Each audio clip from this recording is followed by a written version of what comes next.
I love America, and and I didn't really understand even the depths of it until yesterday. Alexis made a very interesting point. I grew up in Alabama on a plantation down in Alabama, sweet home Alabama. I grew up under the Jim Crow laws, so-called Jim Crow laws, and I grew up at a time when America was truly America, and when people were taught by the older people to treat people the way you would like to be treated, not based on anything but that. And that's what I did growing up. I still do that, but growing up. But when I was growing up, I was like, I loved America without knowing that I love America, but I knew I loved America. And I remember when 4th of July would come, as a kid, we was the family member who had grown up and gone away from home. They would come back home for the 4th of July, and people from all around, all black people, would gather and just celebrate 4th of July. A lot of laughter and playing the drums and dancing and food and just flags and really celebrating America. And I saw the white people doing it too. And then my childhood, I had an amazing childhood. If I had traumas in my childhood, I don't remember them. Maybe I do, but I don't remember them. So I had a fun childhood. I just grew up being a child. I remember walking down the road at night on the plantation, and we didn't have lights, street lights and things like that at all. So all we had was like total darkness when the moon was gone away, or when the moon was out at night, we would see beautiful, the sky just filled with stars and the moon. And you can even see the man on the moon. As a kid, I used to see the man on the moon. And then as I grew older, I started going to basketball games and participating in sport. When I started dating, I would get my horse and ride over to my girlfriend's house. And I was just living life. When I was by myself, I was by myself. When I had friends and family around, I had friends and family members around. It really was, and I'm not exaggerating, it really was amazing times in life. School was fun. Things happen at school sometimes, but nothing like today. And so I just grew up loving America without saying that I love America, but I knew I did. I want to know, why do you think this one incident has been made to be such a big deal for some people? No other incident, same kind of things are happening, but they, for some reason, and I know why, they are making this a big deal. Some of you may remember there was a black guy down in Mississippi that had according to the report, he and three of his white friends went out boating, and the three white friends, according to the story, returned, but the black guy didn't. And then according to the report, they found his body, and he is dead. And now so over this one black guy, there are these people who they're just hurt and ticked, at least pretending. And I wonder, why are they making this one such a big deal when we gave you an FBI and a CDC report last week that over at least 22,000 since 2024 until now, according to the report, something like, and I'm trying to remember off the top of my head here, 22,000 homicide has been committed by blacks, black on black, and white people are not involved at all. 22,000 since 2024. You don't hear one word from these people about this. They ain't heard about that. they losing their children, but then you don't hear anything about it at all. They're not trying to solve it. They're not hurt by it. They're not suing by it. They're not doing anything. No investigations, as far as I know. According to the FBI data and CDC mortality records, 90% of black male homicide victims across the United States were killed by black men, with over 22,000 killings since the start of 2024, with zero attributed to so-called white supremacy. Nobody hurt by that. They ain't mad. They're not calling for an investigation that I've heard or anything. But one black guy hang out with some white friends. He ended up dead, and Lord, all hell breaking loose. I wonder why.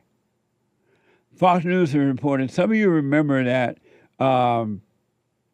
this guy by the name of Nolan Wells went out fishing with his friends, white friends, all white friends, three white friends and one black guy, and he didn't come back.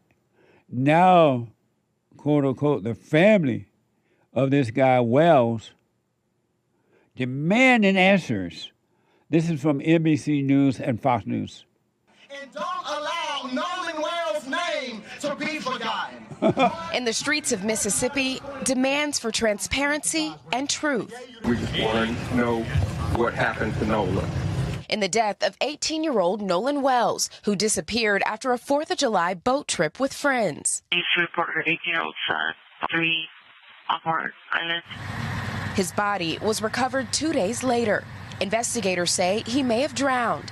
But his parents question why his phone was found with a friend and why he didn't leave the island with the group he arrived with. You can give all the excuses you want, but you do not leave someone else's child. Prominent civil rights attorney Ben Crump is now representing the family. He is leading an independent investigation as he says the family has distrust in Mississippi law enforcement officials. Here they are at a press conference in New York yesterday. Crump says the family is not going to accept that Nolan accidentally drowned, as law enforcement has allegedly alluded to. They say their son was an athlete and a good swimmer. Here's Nolan's heartbroken mother. We just want to know. We just want to know what happened and why our baby didn't come home. When I see Al Sharpton and the other black guy there and all these people that gathered around this female, it reminds me of when I lived on a plantation down in Alabama. When an animal would die, the buzzards will all gather in. I don't know where those buzzards come from, but it was like they would gather in to eat up the carcass, the body of the animal. They would come from nowhere. So I remember asking the adult, how come the buzzards know where this thing died? They smell the odor of death, I guess. And they would come in, and this is what Al Sharpton and Ben Crump and all them remind me of, these kind of situations. So they're showing up for this one case, right, situation, but not from the 22 killing of black on black homicide. Oh, they don't care about those children. They're not concerned about those babies. You don't leave the baby behind. Have you ever wondered why? And they don't care that you know that this ain't real to them. They don't feel.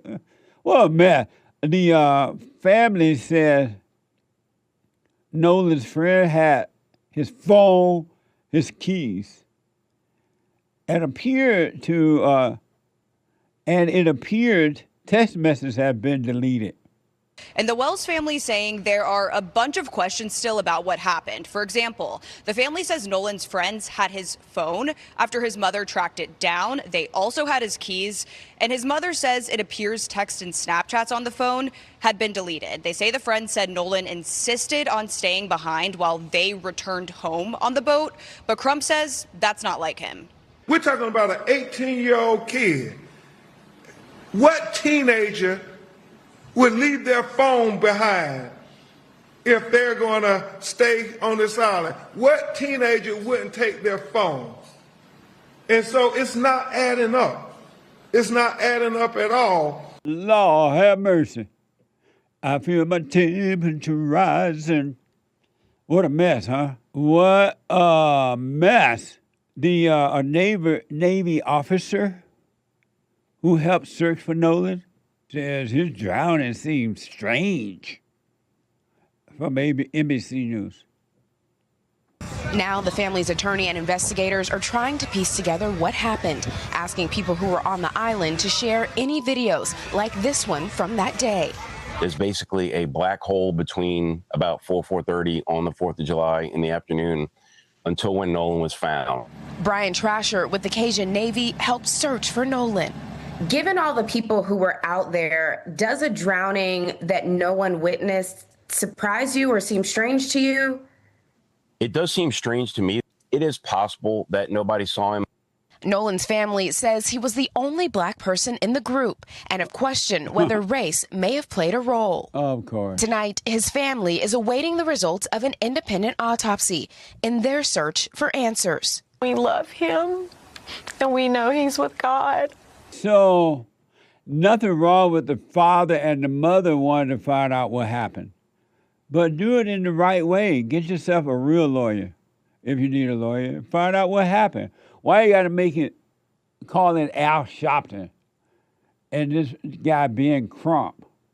And if white people had not been involved, let's say this guy, they say, remember his name.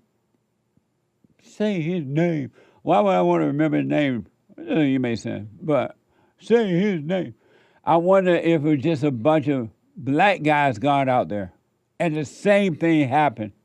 Will we be hearing about it like this? With Al Sharpton and being Crump and all those other people show up. Apparently, they didn't show up for the 22,000 that's been murdered by other black males. Would they have shown up? It was 4 black guys went out and 3 came back. CBS is reporting during a press conference on Friday, Sharpton says Nolan Wells was one black with 3 young white men. Watch this. He was one black with 3 young white men who happened to end up with his phone, happened to end up with his keys. Then there's just too many questions that they should not be closing the investigation. Now, I'm from Brooklyn, so I'm a little different than some of y'all. I was built different. My nose is out here, my eyes are here, my brain is here, which means some things I could smell before I could see and before I can figure out. This does not smell right. So some people are saying, Reverend, are y'all bringing in race? Well, we're not bringing in race, but we're not discounting race either, because we don't know what it is. So to tell us don't rush to judgment saying it was racist is fine. But then I'm telling you, don't rush to judgment saying it was not racism, because we do not know. We do know what these parents are being told, and what the parents have now shared with us does not make sense. Amazing. This is so evil. Hearing Sharpton's speech is not even, it's just wicked. This is hell on earth.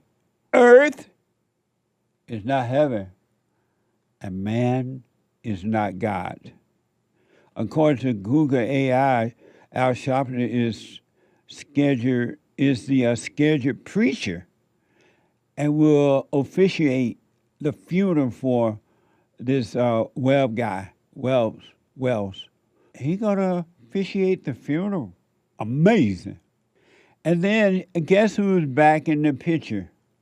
Not for the 22,000, according to the CDC and FBI report, not for the 22,000 black on black murderers, but there's one black who went out boating with 3 white. Guess who's showed up again? According to News National, former NFL quarterback Colin Kaepernick is paying for an independent autopsy. And the flight of Nolan's body from Mississippi to Washington, D.C., he's going to pay for it. That's Colin Kaepernick right there, in case you forgot who he is. We're showing this picture for those who can't see right now. Even he's involved in this. And Lord Tyler Perry is back. I'm trying to find my baby. I can't find my baby. Oprah, I couldn't find my baby. It'd be 11 Live. It says that Tyler Perry is paying for the full cost of Nolan's funeral expenses. Tonight, an Atlanta TV and filmmaker is stepping in to help the family of a Mississippi teen who died after disappearing during a boat trip. Tyler Perry says he is paying for Nolan Wells' funeral.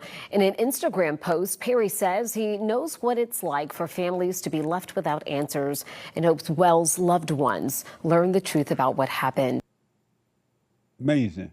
So, Tyler, did you pay anything for the 22,000 black-on-black killing since 2024? No white people involved in that at all, according to the report. Did you understand how their family was feeling and you hope they find the answer, so you paid for the funeral? What a mess. But this is human nature. I tried to tell you, human nature, human beings are evil. They are wicked to the core until they overcome evil with good by admitting it and then forgiving. And the heart would change from good, from evil to good. You got to have a heart change. You got to love your enemy. You got to love God first, along with nobody else or nothing else, with all your heart, soul, and mind. And love your enemy. Where's the love in this? So y'all see how they carried on over this Wells guy, right? With 3 white people involved, according to the story. And they all just they got to find out what's going on here. Paying for to be, ship the body to D.C. and paying for the funeral and everything. But anyway, you called about Lindsey Graham. Go ahead. Yeah, Lindsey Graham, it's kind of, isn't it kind of funny that they're telling you exactly how he died, an aorta burst and all this nonsense? The guy was over in Ukraine meeting with Zelensky. They're trying to put a 500% tariff on Vladimir Putin and the Russians. And like I told you guys last week, he's at the last stage where he's going to start nuking anybody who's in NATO. And Zelensky and Lindsey Graham were meeting at one of their drone facilities that they're launching. They're launching 400 or 500 drones from Ukraine into Moscow. They're killing all these innocent civilians. Not making the news too much here. You know, Ukraine good, Russia bad. But Lindsey Graham was taken out at one of those bomb-making facilities in the Ukraine area. And then he was flown back. And then they said, mysteriously, we got a heart attack victim, an aorta ruptured, a sudden illness. Isn't it kind of funny how they covered for him? But he had been in Ukraine now 3 or 4 times in the last 2 weeks. And again, John McCain and Lindsey Graham are the reason why this country is at war today, because they started in 2014, the Ukraine, it's called the Maidan Massacre, and the coup of Ukraine is still going on today. And that's what's happening now. So you don't believe the story about the way he died? No. Absolute nonsense. Where's your proof that that's not the way he died? Where's your proof? The proof always comes out in the end, Jesse. No, I'm asking you, where's your proof right now? So you've already... I got a lot of this news from Al Jazeera, which is one of the most reputable... Brady, where's your proof right now? And you're right, I don't know how he died. They said a heart attack, but I don't know. But where's your proof that he absolutely didn't die that way? that wasn't the cause of death. You seem to have I proof can't that prove- you I made a can't prove decision anything. already. Where'd you get I'm the not. proof that he I'm not didn't? Sherlock Holmes, Jesse. I'm I'm not sorry? Sherlock Holmes. I'm pretty good at reading through what's going on, and I a lot of times over in my life, I've been correct most of the time in what I say. So let me And just, over but in you don't Ukraine- have proof that that's the way, that he Okay. did not die that way? Yeah, but So yeah, I why do are have you proof. presenting that as absolutely proof and evidence? Because they're covering up that our troops. I we've know, got but that's not the thousands of question. troops. That's not the question. Our government covers up everything, Brady, Jesse. Everything Brady. is a lie. Brady, Yes, sir. you don't know for sure how he died. I don't know. And they could be lying and they could be telling the truth. But how are you presenting it as though you know for sure that's not the way he died? And you don't I have, kinda just follow- and you I don't have follow proof, with that. right? You don't have proof, right? Well, this is a news report that I heard. You got to take that news report like when you get one out there, even if it came from Al Jazeera or Russia. You got to run it through your noggin, your head. You got to do a little. No, but I'm thinking. going to ask you I know a different question. You don't know Yeah, for but you sure have to how he think. died. How is it that you have a made-up mind that he didn't die that way? It was something else, instead of waiting and see. Because I know what they're doing. They've been covering But up you for the don't know. Ukraine You for weren't how there. long? You don't. Were you there? No, but I know what happened. No, you don't. I don't have to How be do you there. know you weren't there? I'm kind of like a psychic when it comes to things in reality. That doesn't Jesse. make I'll let you sense, know that. Brady. I'm a psychic. I know you don't believe in psychics or thinking ahead or paranormal stuff. You talk about aliens and demons, but you don't want to give any credit to someone who is into the paranormal or the spiritualism and sees But things. Brady, I want you to hear your own self. You're saying Lindsey Graham, they said he died of a heart attack or aorta problems or something Yeah, like they're that. not going to put that on the You're radio. saying that that is not true, but you don't tell me how you know for sure. Do you have proof that it's not true? What's How your about proof that is have- not true? I have a report of what happened.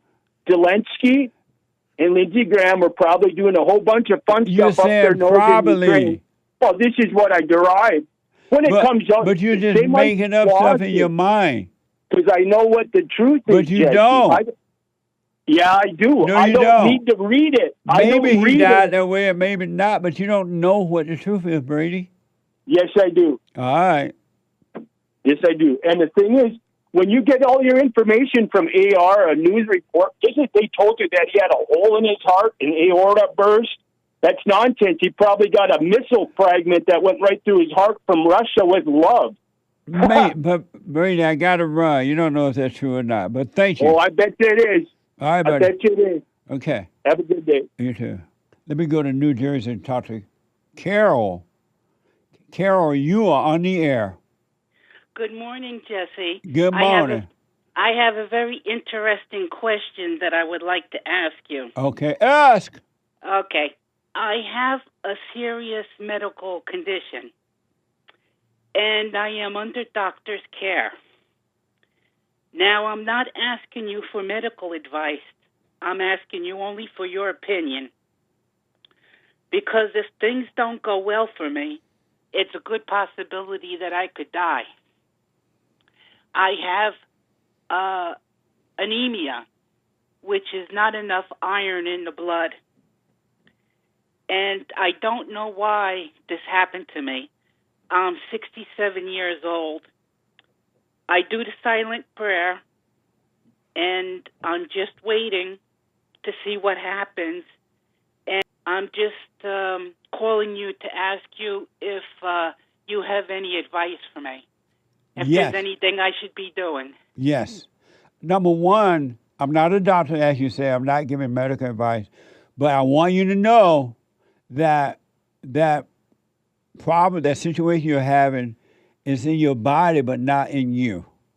The real you don't feel it. You cannot get sick.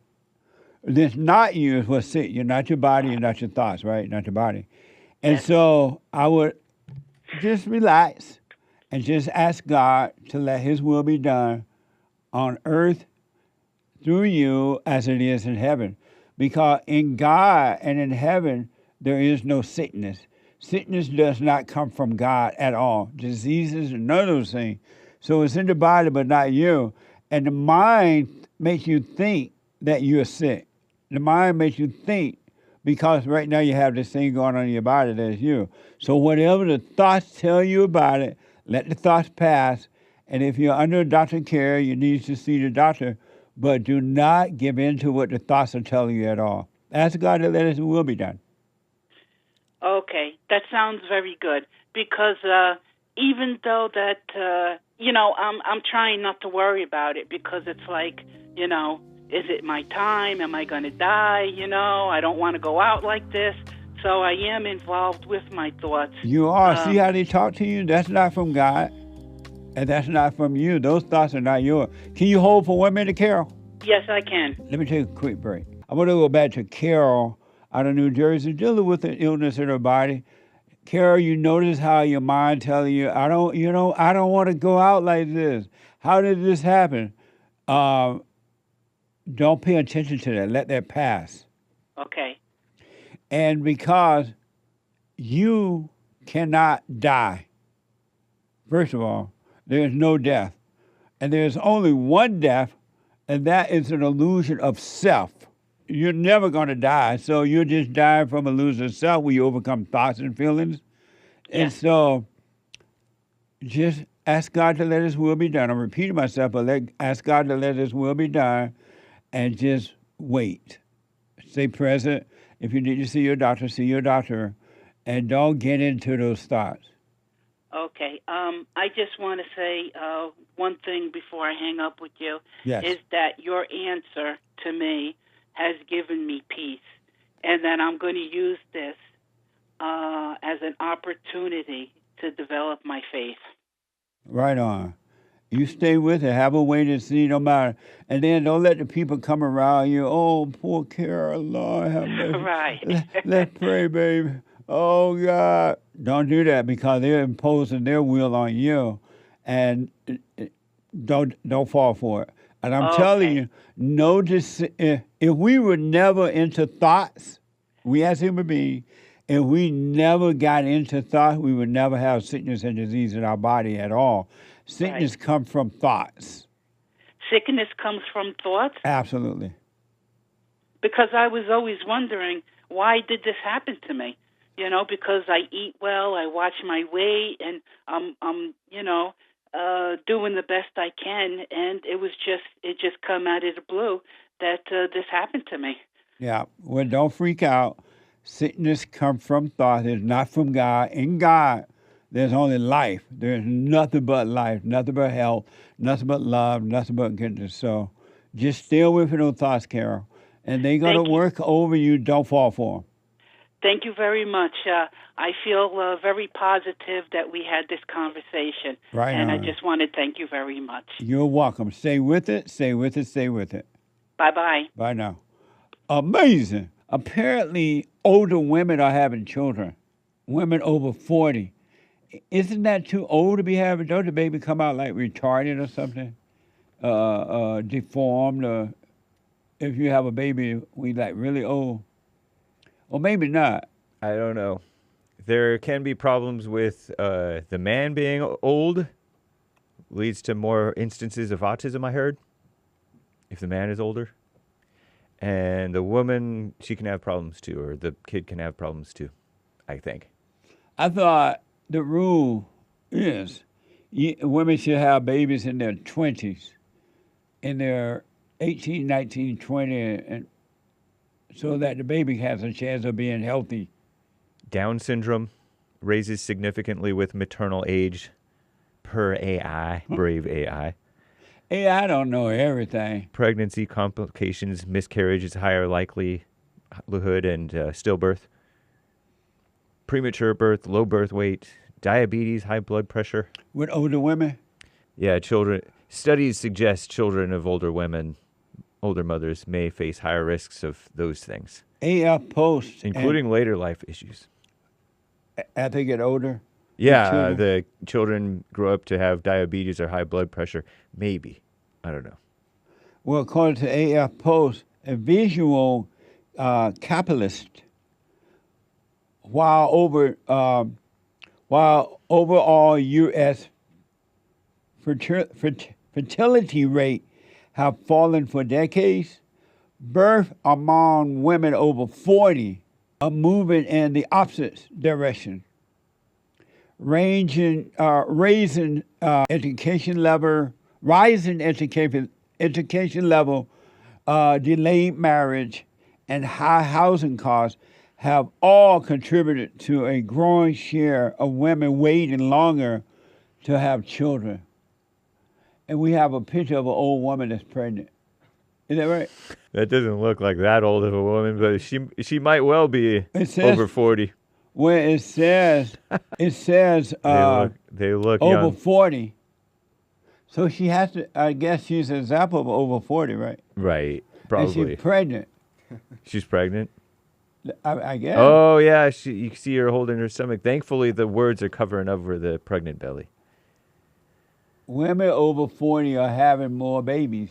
Sorry, than James. teens for the first time. Traumatizing. Can they show that? That's worse than the She's 43 bison throwing the man. She's a so-called actress. Sometimes women be walking down the road and they be pregnant and they have their bare stomach hanging out like a fat cow. I remember women would never do that beforehand. They would cover that up. I was like, what the world gone crazy. So over 40, they are having babies now. If women were to not go to work and go back to their normal state of being, there would be more jobs available for men, and the housing prices and everything would be at a reasonable cost. The world gone crazy. Did you hear that an illegal alien Mexican man in Houston who lived in the U.S. for 35 years was killed by ICE during a traffic stop last Tuesday? This is from Fox 26 Houston. A man was shot and killed by an immigration and customs enforcement officer in Houston, Texas on Tuesday, my bad, on Tuesday. Watch this from NBC News. From San Antonio to Washington, calls for an independent investigation into the death of 52-year-old Lorenzo Salgado Araujo growing louder. Our community cannot stand for this! Araujo was driving this white van Tuesday and being tailed by two dark SUVs. Moments later, he was on the ground dying after being shot by ICE agents. Now, leaders in Houston say they'll meet with the FBI to try to access the evidence as demands for answers mount. At a vigil in Houston today, Araujo's son not backing down. And I will continue to keep fighting for him. Amid heartbreak and fear. It could be me. It could be my mom. Araujo was not who ICE was looking for, lawmakers say. DHS says officers saw the van and an individual who resembled the target, and that Araujo weaponized his vehicle and tried to hit an officer who fired in self-defense. Something the other men inside the van tell their attorney didn't happen. Do you believe that the ICE officers are lying about what happened? Yeah, well, we certainly now have conflicting testimony. I'm not prepared to say today that it's all lies, but it sure is looking that way. Tonight, DHS is leading the investigation. Border Czar Tom Homan with this message. We got to let the investigation play out. Absolutely. They need to send these females who are protesting against ICE. They need to send them when they collect the illegal aliens. They need to put those females on the airplane or the bus, however they send them back, and send them over there with them. Really. It's ridiculous. You get in the way of the law doing its job, the law is going to win. You fight the law, and the law will win. They're questioning ICE. Who's going to lie the most, ICE or illegal aliens? And why, if it's true that this guy was running, trying to escape in his van, why was he trying to escape if he's not here illegally? Why not have a wait and see? I never imagined seeing something like this in a Christian country. The citizens are fighting to protect the illegal aliens. And even according to CBS 8, the so-called president over there in Mexico says that Mexican foreign ministry is preparing legal action against the U.S. Salgado's family and local immigrant rights groups are calling for an independent investigation into the homicide. Meanwhile, Mexican President Claudia Sheinbaum says her country's foreign ministry is now preparing legal action against the U.S. So if these people are here illegally, what type of legal action do you have against the USA? And why don't you keep your people at home, lady? Why don't you keep your people at home in Mexico? And you wouldn't be having this problem then. She gotta prepare legal against America. You better be quiet, Trump won't help you anymore. But they are fighting to keep illegals in America. Lawbreakers. And I don't care if they've been here 1,000 years. If they're here illegally, they're still criminals. They should not be in America. New York Times, the family of the man killed by ICE is pushing for independent investigation. I am calling for a full investigation into the events that transpired yesterday, July 7th. He did not deserve to die. He did not deserve to be reduced to a headline of Mexican man shot and killed by ICE. I stayed on site for hours, talking to officers or anyone who can give me any answers. I learned of my father's passing from a news report on social media, not the hospital, not law enforcement. Through a collective effort from local organizations and elected officials, we got answers. My father's death was confirmed. Welcome here. Say it loud, say it clear. Immigrants are welcome here. No, they're not. What happened to taking the murderers out? What happened to taking the rapists out? What happened to taking the drug dealers down? Not innocent people. That's not what you said, President Trump. You didn't say that. But was this guy illegal, the one that ran? The one in Houston, I believe he was illegal. He was not the target of their stop, although he had a van that looked like theirs, as I recall from the reporting that I'd read. But yeah, he was illegal. He was there illegally. What I read is he was in the process of getting his work permit, but he was on his way to work with his team. Really? Yep. And Derek just wrote a whole bunch of writing. Yeah, elpais.com. Sounds like Mexico. President Claudia Sheinbaum's government has announced they will file a criminal complaint against ICE, the U.S. Immigration Enforcement Agency, over the deaths or killings of at least 17 Mexican migrants who died either while in ICE custody or during ICE raids. So if these people are here illegally, how is Sheinbaum, whatever her name is, going to do some stupid stuff like that? She should be telling the president, you need me to send over an airplane to pick these folks up for you? Yeah. What the? She's a liberal, apparently. What a mess. You know, they claim Priscilla from Houston, I believe, had bought that coffee last week, and I'd mentioned it a couple of days, that ICE was in unmarked vehicles, and they didn't have their lights on their vehicles or anything like that. But I'm kind of for that, because ICE, these people are known to run from La Migra. These illegals are known to run from them. And so ICE kind of needs that element of surprise. Oh, Priscilla, you say? Yeah. So she was saying that ICE was in an unmarked car? Yeah, and ICE, they didn't have their uniforms. They're not clearly displaying who they are. And are she saying that they should be? Well, not necessarily, but she was saying that the man in Houston who was trying to get away from them or weaponizing the thing, right, weaponizing his car to ram into them, he was trying to avoid a robbery, according to her. But she can't really read his mind, nor can anybody else. We don't know what he was thinking. Why would, if he was trying to avoid a robbery, why would he if it's true, allegedly used his car to run to the police. I mean, run into him like that. Well, he didn't. Her claim is that, and a lot of these Well, people what are was- saying that that they don't even didn't make know sense. that they were police. That man didn't think about no robbery. What I know. the- They don't usually do. This is Right. not South Africa. They do rob, but they more sneak and rob rather than hijack a vehicle that's on the road. Yeah, Priscilla just assuming that. Yeah, and she supports ICE. Priscilla from Houston on. Right, but she's assuming that that's what's the problem. Yeah, but it's it's these gray area cases where you don't know the specifics. Yeah. That's how they try to get you. They get the fair-minded people to go on their side. And so I don't understand why anyone. So Priscilla is not disagreeing that the car should be unmarked and the uniform should not be clear. And she didn't comment on whether or Oh, not they okay. should be. She was just She's just explaining saying that that that's because what that happened. situation, he I may got not you. have known who they were.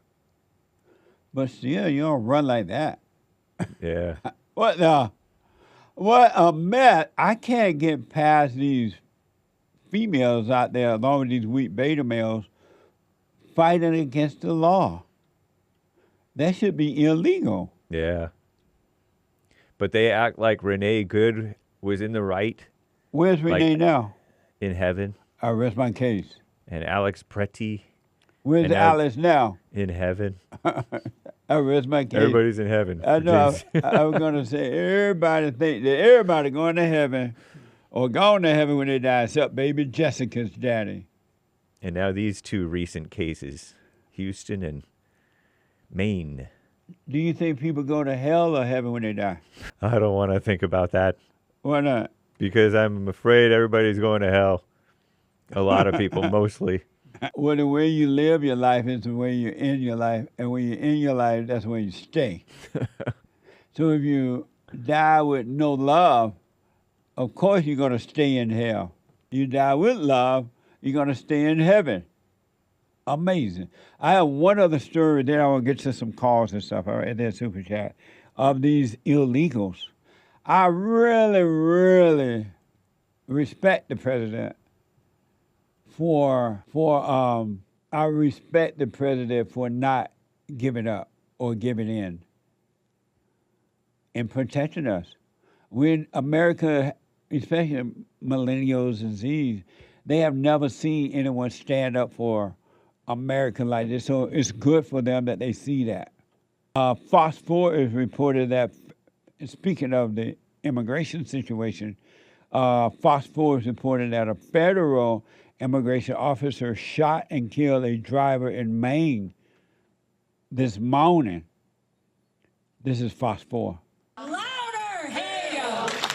We won't be silent while our friends are gunned down. Late into Monday evening, growing tension in Biddeford, Maine, just south of Portland. As the sun set, a growing memorial along this fence in town. Protesters in outrage. Also swarming the office of Republican Maine Senator Susan Collins. The streets of Biddeford picked up in activity Monday after gunfire just after 7 a.m.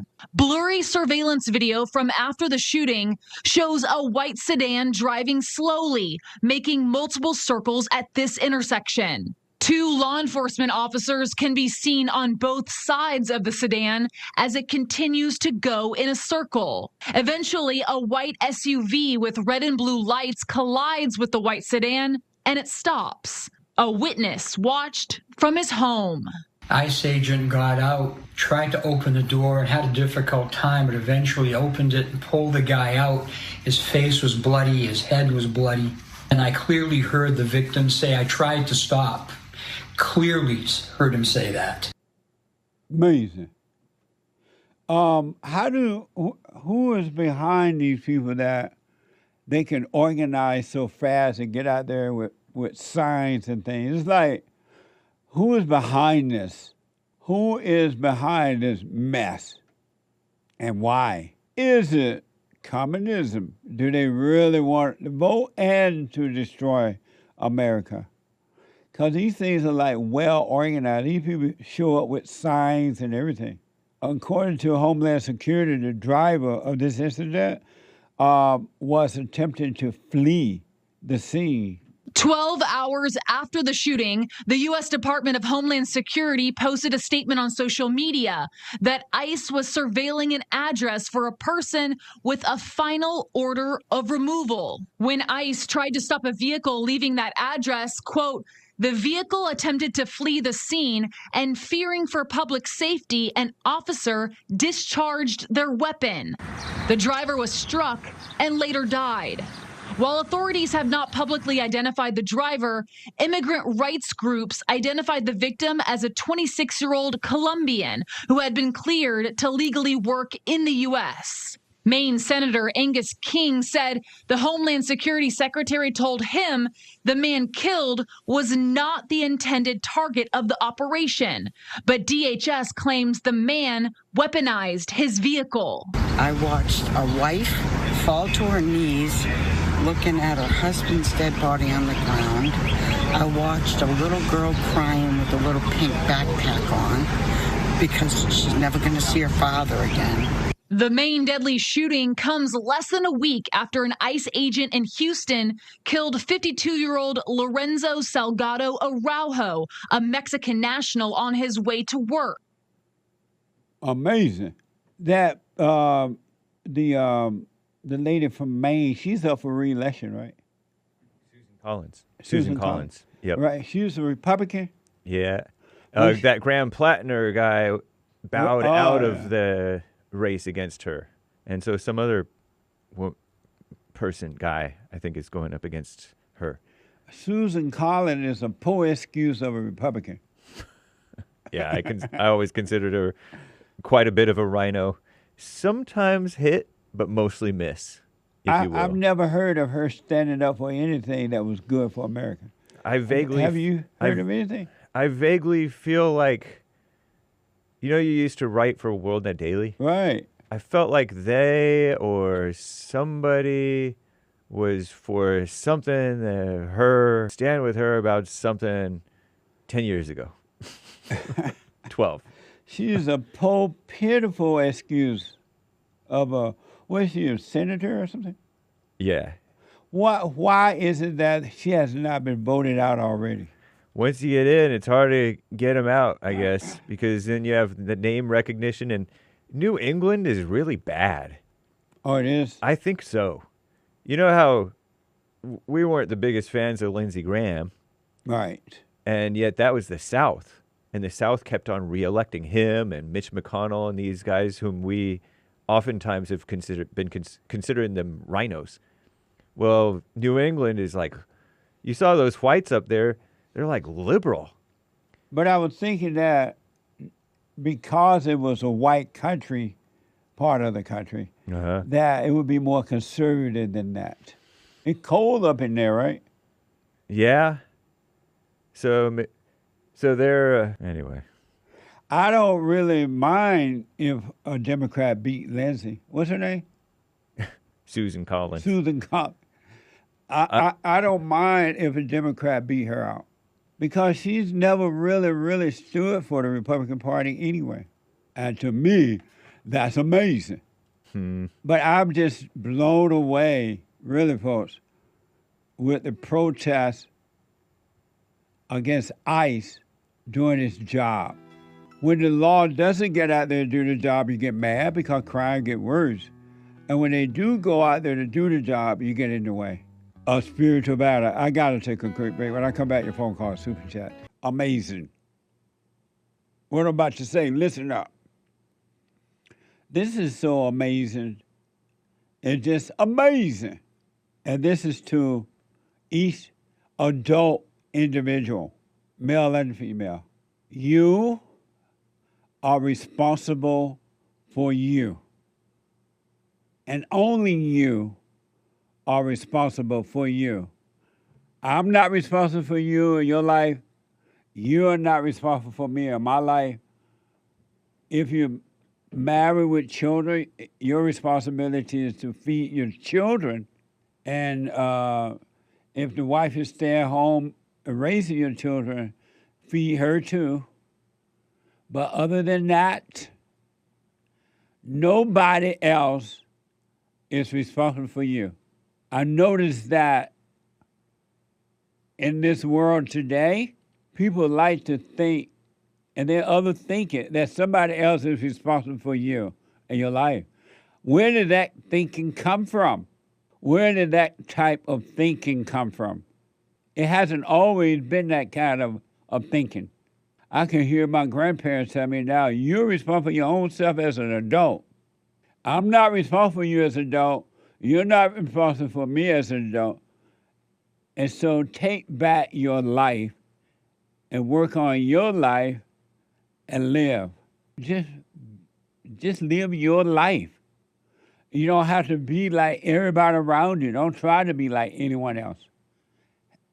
You are responsible for you. And so as far as the hell that's in you, the evil, the demons that possesses you, it is your responsibility to overcome the demons. You got to work on you, and nobody can help you with that. I point the way to it, but I can't make you do it. I'm not responsible for you overcoming evil. And every human being, every individual on the planet is possessed. And you don't know the depths of how you're possessed with evil.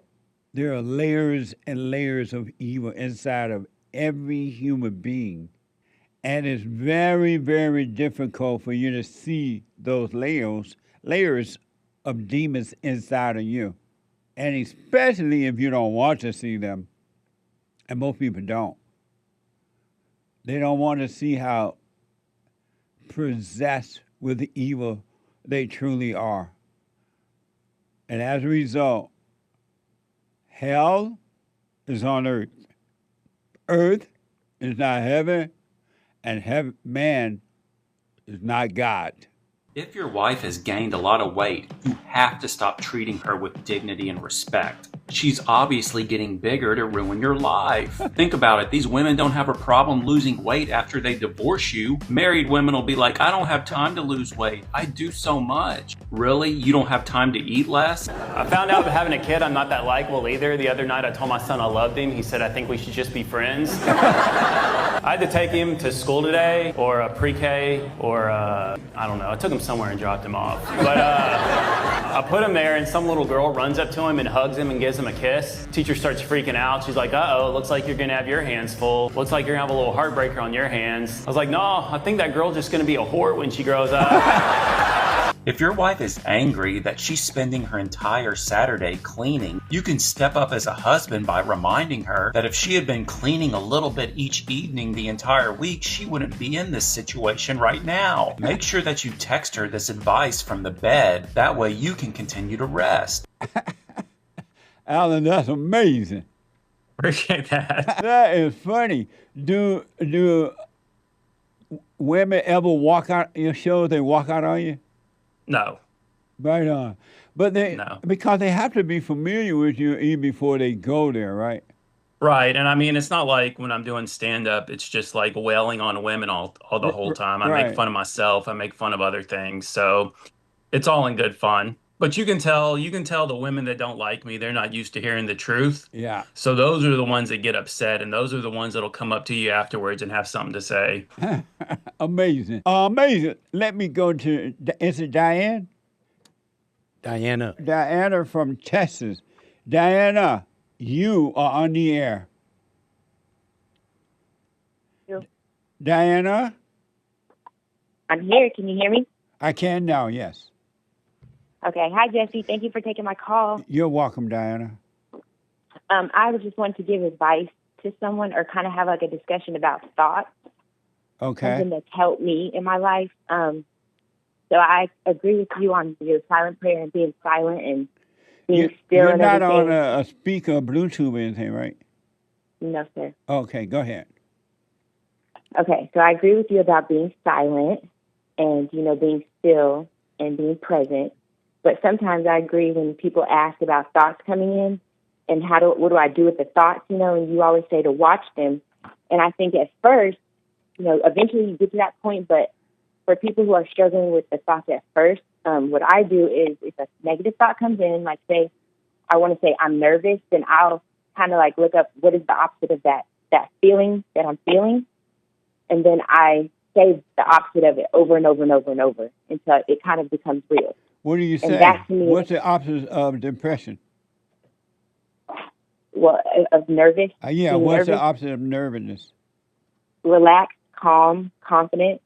So instead, I would say, I am relaxed, I'm calm, I'm confident. And almost until I believe it. And then, honestly, I turn calm and confident, and I'm not nervous anymore. So But I'm just saying something that works for when me. you're doing that, you're building another false identity. And now, once you convince yourself that you're calm, you got to work hard never to be nervous again or whatever. But Exactly, I think that's. but you're it's not almost like supposed. Don't convince yourself that I'm calm. I'm calm. There is no you to be neither nervous or calm. You got to stop identifying with any thoughts at all. That's not going to work. You can't convince yourself with this. You have to see yourself a way out of the darkness. Okay. Because you're building another false identity, you got to work at to never not be nervous again. But if you're neither one, by letting the thought go or just being aware of it, let it pass, then you're neither nervous nor calm. Okay. That makes sense? It makes sense to me. Yeah, you don't want to build any identities. You want to overcome all identities. You want to overcome the bad and the good. Okay.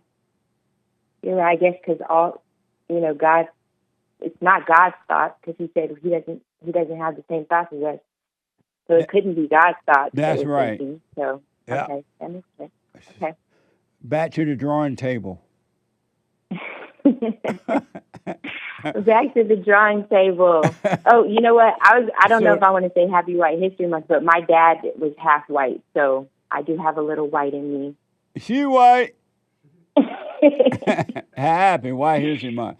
But you don't want to call yourself anything. And that's the problem, is that in that fallen state, we all think that we're lonely.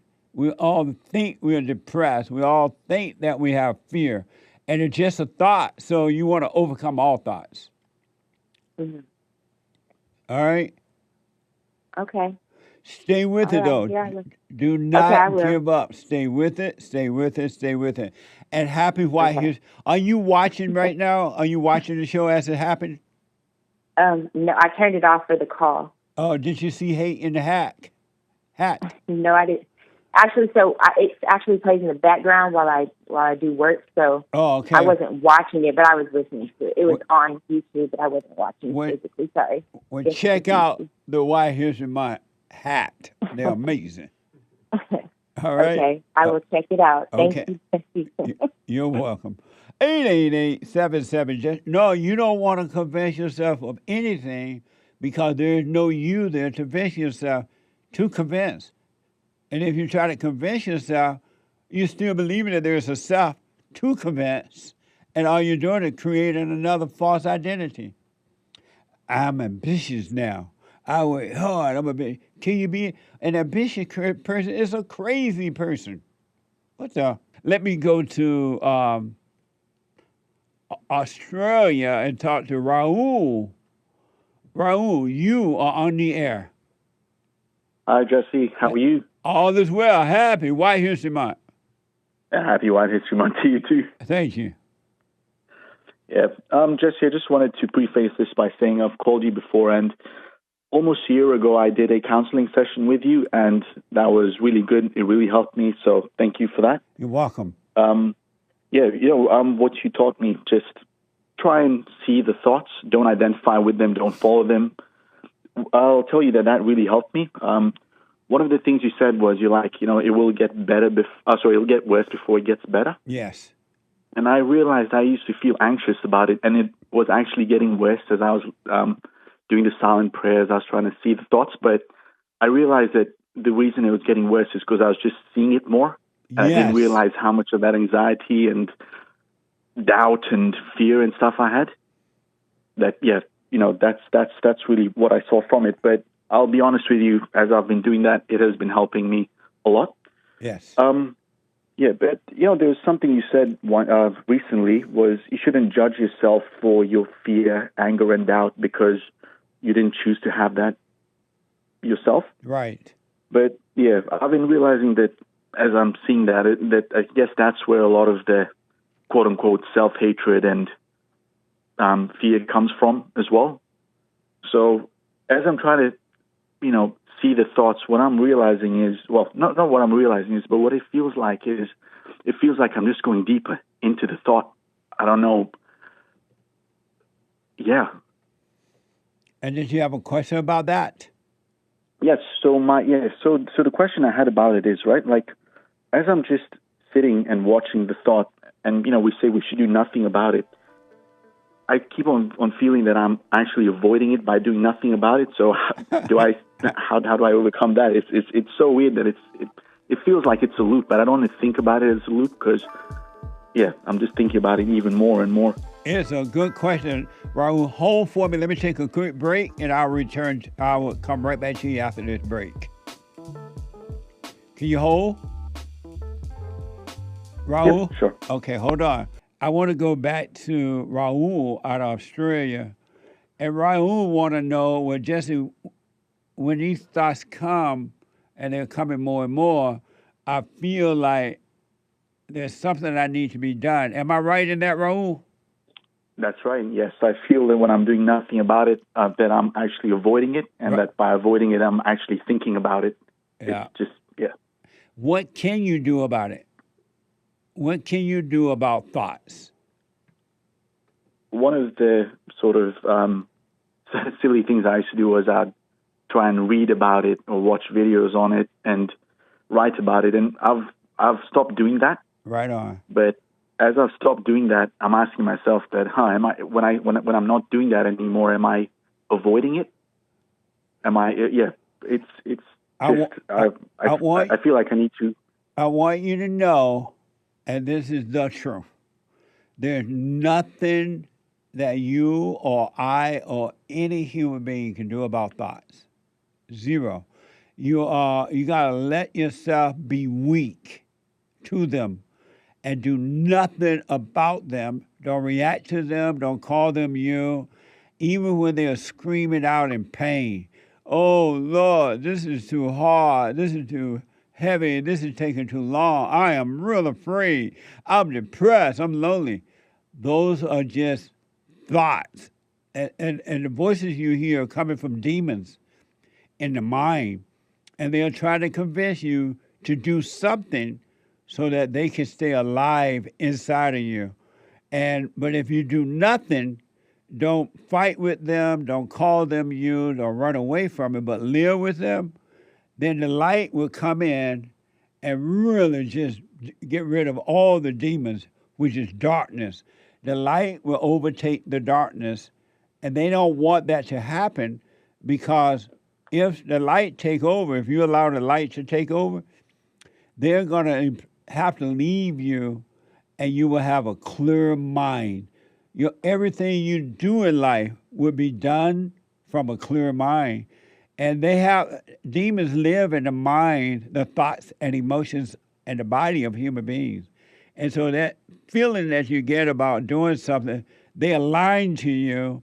They want to try to encourage you to do something so they can stay inside of you. Do nothing.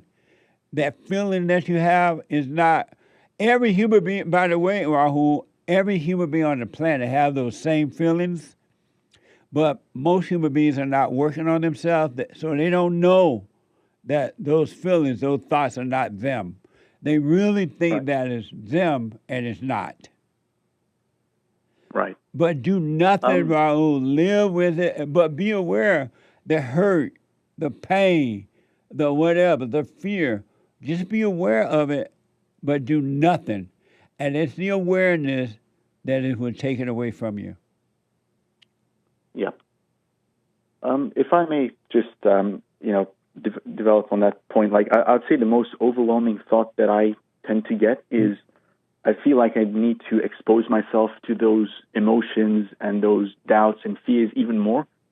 And I don't even know where that's coming from. It's like whenever I have a moment of weakness and I think I'm seeing it, as it passes, I'm like, oh, I need to put myself in that position again so I can, like, I feel like I'm in a rush to overcome it, but I think that's even me just going deeper into it. I don't know. Even that's another setup from evil, from the devil. You don't need to put yourself into anything because there is no you to put yourself into anything. Those are all illusion. Christ said that he has overcome the world, and when he was saying that he overcame the illusion about life, and that's what you're doing now. All those are illusion too. There's nothing you need to make happen. There's nothing you need to do or can do, but be aware. That's it. Oh, oh, that sounds. It sounds like I think I know it, but yeah, you know. And then the demons, they tell you, oh, you need to just put yourself in. You missed that situation. You got to make it happen again. That's another lie. It'll come back around in one way or another, and you'll see it, and you'll be free from it. You don't try to make anything happen. Of yourself, you can do nothing. Yes, sir. And the voices that you hear that sound like your voice, those are the voices of the demons imitating you, pretending to be your voice. Those voices are not your own. It's not you. Yep. Oh. Is that clear? Any questions about that? Just one last, one more thing I wanted to say before I answer the biblical question, if I may. Okay. Was another thing you said that, and I watched a few videos on the Bond channel about this. Was you said that you have to endure in silence, and that's a commitment that I have made. Well, I don't want to think about myself making it, but I have been talking to people less about my issues and, telling people about it less. And right on. I feel like I actually really want to commit to it, and I see how ironic it is that I'm calling you about it to tell you about it. I'm saying I want to endure in silence, but I have to tell Jesse about it. But we'll communicate. This is what, by us talking about it, we both understand what you're talking about. It's not like you're trying to rely on me. You want to understand what you're going through. But if you tell this to other people, they're not going to understand what you're talking about at all, and they'll give you the wrong type of sympathy for it or blah, blah, blah. And they'll make you feel bad for yourself. Yeah. And when we say endure in silence, is it just as simple as just not talking about it to anyone? Right. Is it just that simple? Yeah, no. When or you is go there to work, else to do? When you go to work and you're in pain at work, you can barely breathe. Don't say anything. Just live with it, walk with it, sleep with it, wake up with it, drive with it, eat with it, and do nothing. And the light, the Spirit of God, what you're doing is surrendering to God. You're saying to God, you know what, God, I can't do anything about this. There's nothing outside that can help me. I can't do anything, and I'm not going to be bitching and complaining about it. And He'll take it away. Yep. Amazing, huh? Right. Yeah, amazing. See, you are suffering, and you are aware of the suffering. All human beings are suffering, but most are not aware of the suffering. They call it something else. But it's the awareness that's changing your life. Yeah. Like, I don't like putting words to my feelings anymore. Like, I know maybe just when I was explaining it to you, I was saying words like fear and doubt, but I'm just trying not to put any words or any meaning to it because, that's just, that 100% puts me deeper into it. For one communication purpose, we're communicating about it consciously. When you consciously communicate, then you're fine. It's when you're unconsciously communicating, it's when you're lost. Right. Yeah. Oh, okay. Yeah. Amazing, huh? That makes sense. It is amazing. Rahul, you stay with it. And when you wake up in the morning and the first thing is a thought and a stab before you even emotional stab, just realize it. That's all. Don't do anything else about it. Get up and do your prayer and go to work, do your day, and just being aware of that. And you're going to see, man, as you're already seeing that it's not you at all. It's something else truly made a home inside of you. Yep. Yes, sir. Amazing. So you want to amazing. respond to the biblical question? Yes, please. Are you violating God's laws? So when we talk about God's laws, I'll be honest. I'm trying to think less about God, and I'll tell you why I'm doing that. Is because whenever I start thinking about God, I start acting like I know God. One thing I realized was when I talk to people about it, is I realized that I wasn't actually believing in God. I was actually worshiping my own faith in God. When I was thinking about God, I'd be like, "Oh, I know God. God is going to help me. God's there." And I'm like, "Well, that's not about God. That's more about me." That I was more, just trying to show off. That I have faith. I have faith, and I'll be honest. I don't understand God's laws, and it's going to sound rude, but I feel like I don't want to learn them because I'm just going to go deeper into my own thoughts. And maybe that's a very silly thing of me to say, but it does sometimes give me a lot of fear, a lot of self-doubt, because I start thinking that it's less about God and more about myself. And I feel it makes me arrogant when I think about God and how God helps me. But amazing. That's just a bit of an issue I've been having. I appreciate your response to the biblical question. I got to wait until Sunday before I can respond, so thank you for that. Yep, sure. Yes, sir. Rahul, stay with it, stay with it, stay with it. Just stay present. Always bring your thoughts back, become aware of your body so you can stay present. Always know where you are and what you're doing, and you'll be fine. Really, you got to go through hell in order to reach heaven. Yes, sir. And I just want to reiterate one more time that the counseling session I did with you a year ago. Yes. That was really good. I think that was one of the best decisions I've made for myself in that sense. And it was a good conversation we had, and I really appreciate it. Right on. And thank you for this call as well. Absolutely. Call me again, man, and stay with it. I will. Yes, sir. All right, buddy. Amazing. All people are suffering. People are miserable. They're just not aware of it. When you become aware of your suffering and do nothing about it, you shall be made free. But everybody like lonely, jealous, envy, strife, gossipy. Men gossip more than women do. What the? I should tell Alan to make a thing about men gossiping. Worry, fear, anger, all that stuff. Every human being has it, but they cover it up with medication, drugs, sex, and all kind of stuff. Let me go to Chris out of Los Angeles. Chris, you are on the air. Hey, Jesse. Hey, Chris. Happy White History Month. How you doing, sir? Happy White History Month. Thank you.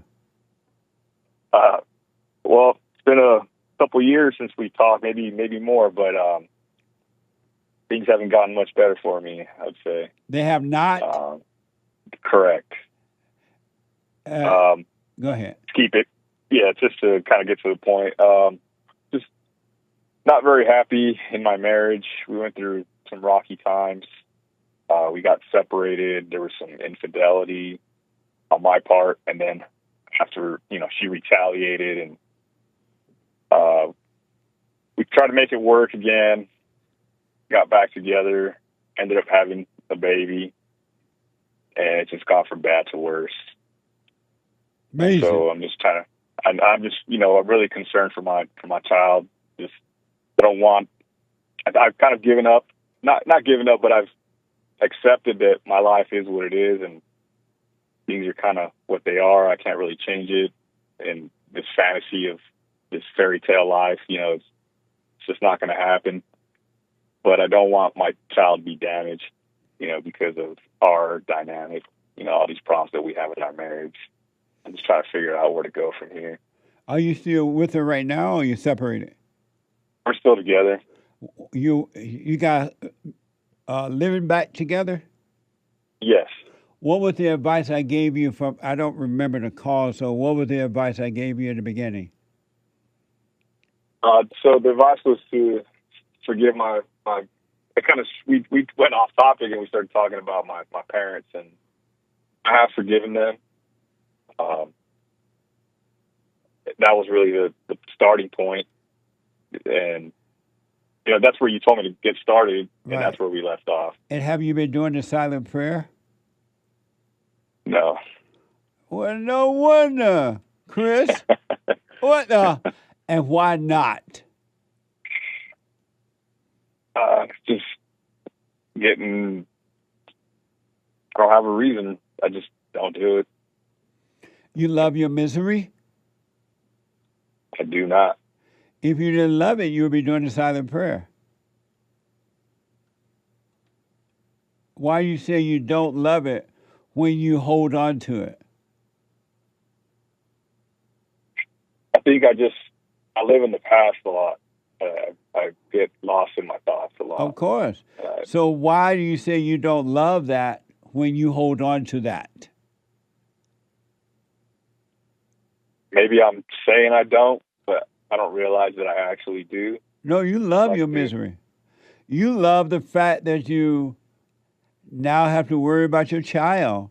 You love the fact that you and your wife can't get along. You love the fact when y'all make up for a minute.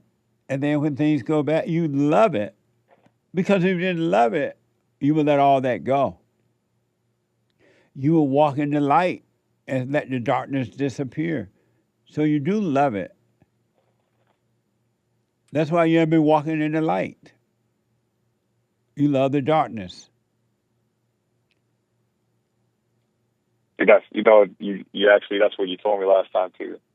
And I guess I'm just not realizing it. No, you love the darkness. You love fighting with your wife. You love it all. You love the thrills of sadness. You love the thrill of fake happiness. You love the thrill of worry. You love the thrill of having a screwed up life. And you don't want to get rid of it. Because if you want to overcome it, Chris, you'll be doing the silent prayer. And you will put that before your wife or anyone or anything else. Because you'll be fine. If your wife came and went, that'll be fine. You wouldn't be bothered by it at all because you will have perfect peace. So the answer is just get on that silent prayer. There's no other answer but that. Don't resent her. Don't resent yourself. Do the silent prayer. Walk in the light. And so that you would love God with all your heart, soul, and might and love your enemy. And you can't help but have an amazing life. It will happen naturally. But as long as you love your misery, you cannot love peace. And you love your misery, Chris. You love having to worry about your... Did you make a boy or a girl? A boy. Your first child? First child. Alpha male, a little bit alpha. Yeah, I appreciate that, but yeah, I don't want him to have a beta father. That's for sure. I want. Well, then you're gonna have to overcome thoughts if you want your son to have an alpha father.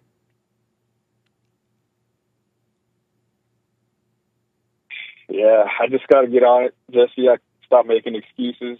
I think that's the answer. There is no other answer but the light. None of us, not one of us on this planet can change our own lives. We need the light. And so all of your decisions have been made in the darkness. And that's why they don't work. The devil give you a suggestion. You take that suggestion.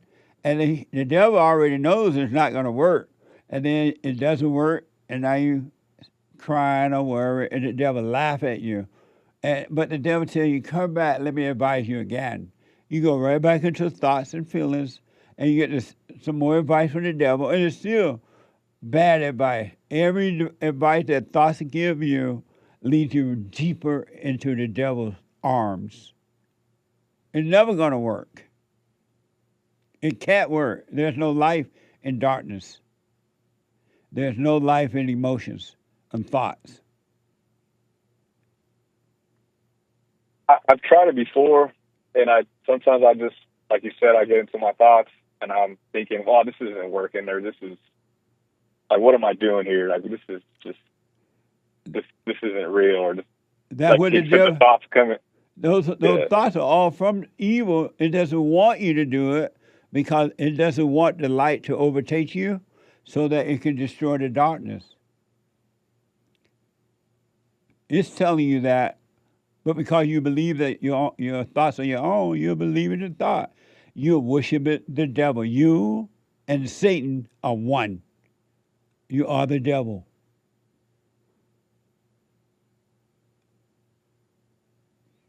I hear you, Jesse. Like, it's so simple. The answer's so simple, but I overcomplicate it. Right. And I just need to do the silent prayer, just take it to God, right, and things will work itself out. When you return to the Father loves you. The Father already have your life worked out for you. He said his ways are easy. His burdens are light. And he said to just walk in the light. But you're walking into darkness of your imagination. You love the darkness. That's very true. What I end up doing is I start visualizing the past and like reimagining the outcomes of things. Like, I should have made this choice and my life would have been this way. That's what Satan tells you. And I start to resent my wife or resent everything about my life. I start resenting and becoming bitter. Yeah. And then I think I can control things. And, well, maybe I got to find a solution to everything. And it's just like a nonstop, like it drives you crazy. The thoughts will just drive you crazy. And that's where I'm at. And why do you see at all that you listen, when you think about the past and all that, where is the past? Doesn't exist. It's just a thought, Chris. When the thought disappears, the idea of a past or future disappear. It's just a thought, Chris. It's not real. It's an illusion. You got to overcome the world by overcoming thoughts.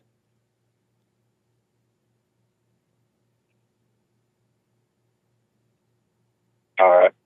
Chris, it's just a thought. It's as simple as that. I hear you, Jesse. And the emotions you're getting, you're only getting the emotions because you believe a thought. You cannot get any type of emotions without a thought. You have no past without a thought. You have no future without a thought. It's just a thought. And the thoughts are not your own.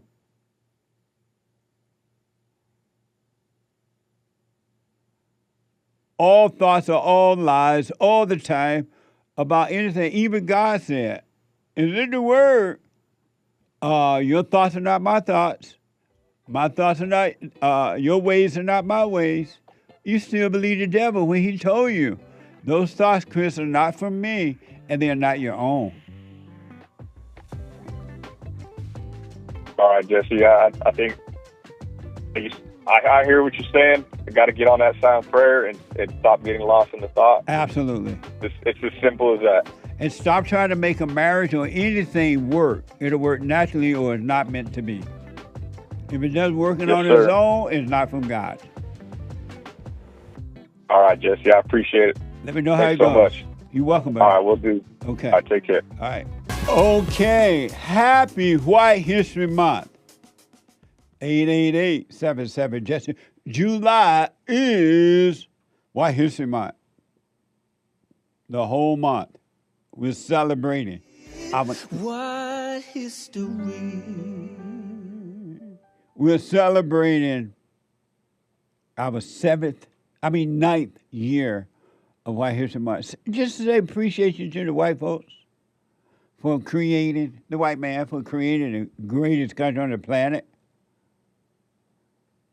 And so a giving back, okay, to say thank you. And get your merch. Get your White History merch. I want the hats are amazing. White History Month. Tell them about the hat, Hake. You can go to Jesse. It looks ridiculous because I have it over my earphones, okay? It doesn't normally look this dumb. You can get your White History. July feels white. July just feels white. White History Month American flag t-shirt.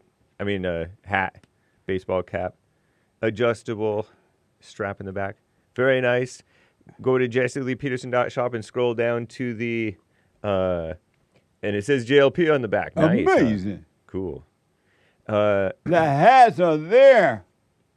They're high quality embroidered, by the way. It's embroidered on the side. It says White History Month on one side and a nice little American flag on the other side. Very high quality embroidery. It's really cool. And then you look like a white, hey, that looks like lumberjack person that cut down trees in the country. Yeah. What you call them? A lumberjack. Lumberjack. Yeah, that hat looks good on you. You look like you drive a pickup truck. Yeah. And you have a hound dog on the back of the truck. I don't dox. And that hound dog go everywhere you go. That's my sidekick. And then you look like you may have a rifle in the window, in the back of the car, on the window. Maybe so. That is so Southern. Nice hat. So get your merch. Get your White History merch now. Go to jesseleepeterson.shop. We have T-shirts and hats. Those hats are really sharp. T-shirts and hats and all kind of stuff. Mugs. Really nice, Nick. Mamma mia. Trying to show the rest of the store. Sorry, just I can't even see. Right, and we have other stuff. There we go. Merch on jesseleepeterson.shop. Amazing. Bond merch, Jesse Lee Peterson merch, and all kind of stuff. T-shirts and mugs and tote bags, and we're celebrating the 250 years of America. We have Punchy Coffee, 250 years of America. We're celebrating, and I am on a silver coin. What's this? Hi, I'm Jesse Lee Peterson. 2026 marks 250 years of America, and they have put my face on this beautiful silver coin to commemorate this occasion. That's amazing. Call 800-411-2663. That's 800-411-BOND. Grab yours now before they are gone. 800-411-BOND or jesseleepeterson.shop. And get your coffee there. Punchy coffee is good. And Nick did an amazing job on designing the hat. I told you, the Anchor Baby has the energy of Donald Trump. And both of them have the energy that comes from God. Ain't no negative energy there. And he did an amazing job on designing those hats and shirts and everything. Right on. I was thinking about or reflecting on yesterday, I believe it was yesterday, someone called the Bible infallible. They say the Bible is infallible word of God. And infallible. That's what you are to me, infallible. Not flattable. Flattable. I'm just being told right now. And I know Hate mentioned what the word infallible means. He looked at AI. And I'm black and slow, so I may be missing it. I'm not getting how can a book, the Bible's important in that you should read it. Not to remember, but read it. But how can paper, a book, be infallible? And how can that be? And I'm thinking, because somebody have told the religious people, the Christians, that the Bible is infallible. And now people worship the Bible. They think the Bible is their sword. And I'm being told right now from Merriam-Webster, Derek just listened to me, infallible means incapable of making mistakes or being wrong. Well, there's so many mistakes in the Bible. So it can't be infallible if it have mistakes all in it. How can it be infallible with mistakes? Human beings wrote the Bible. And human beings make mistakes, whether intentionally or unintentionally. So I really want to know, why do you think a book is infallible? I want to know. And I want to know because I'm black and slow and I may be missing something. And paper and the ink on the paper wears out after a while.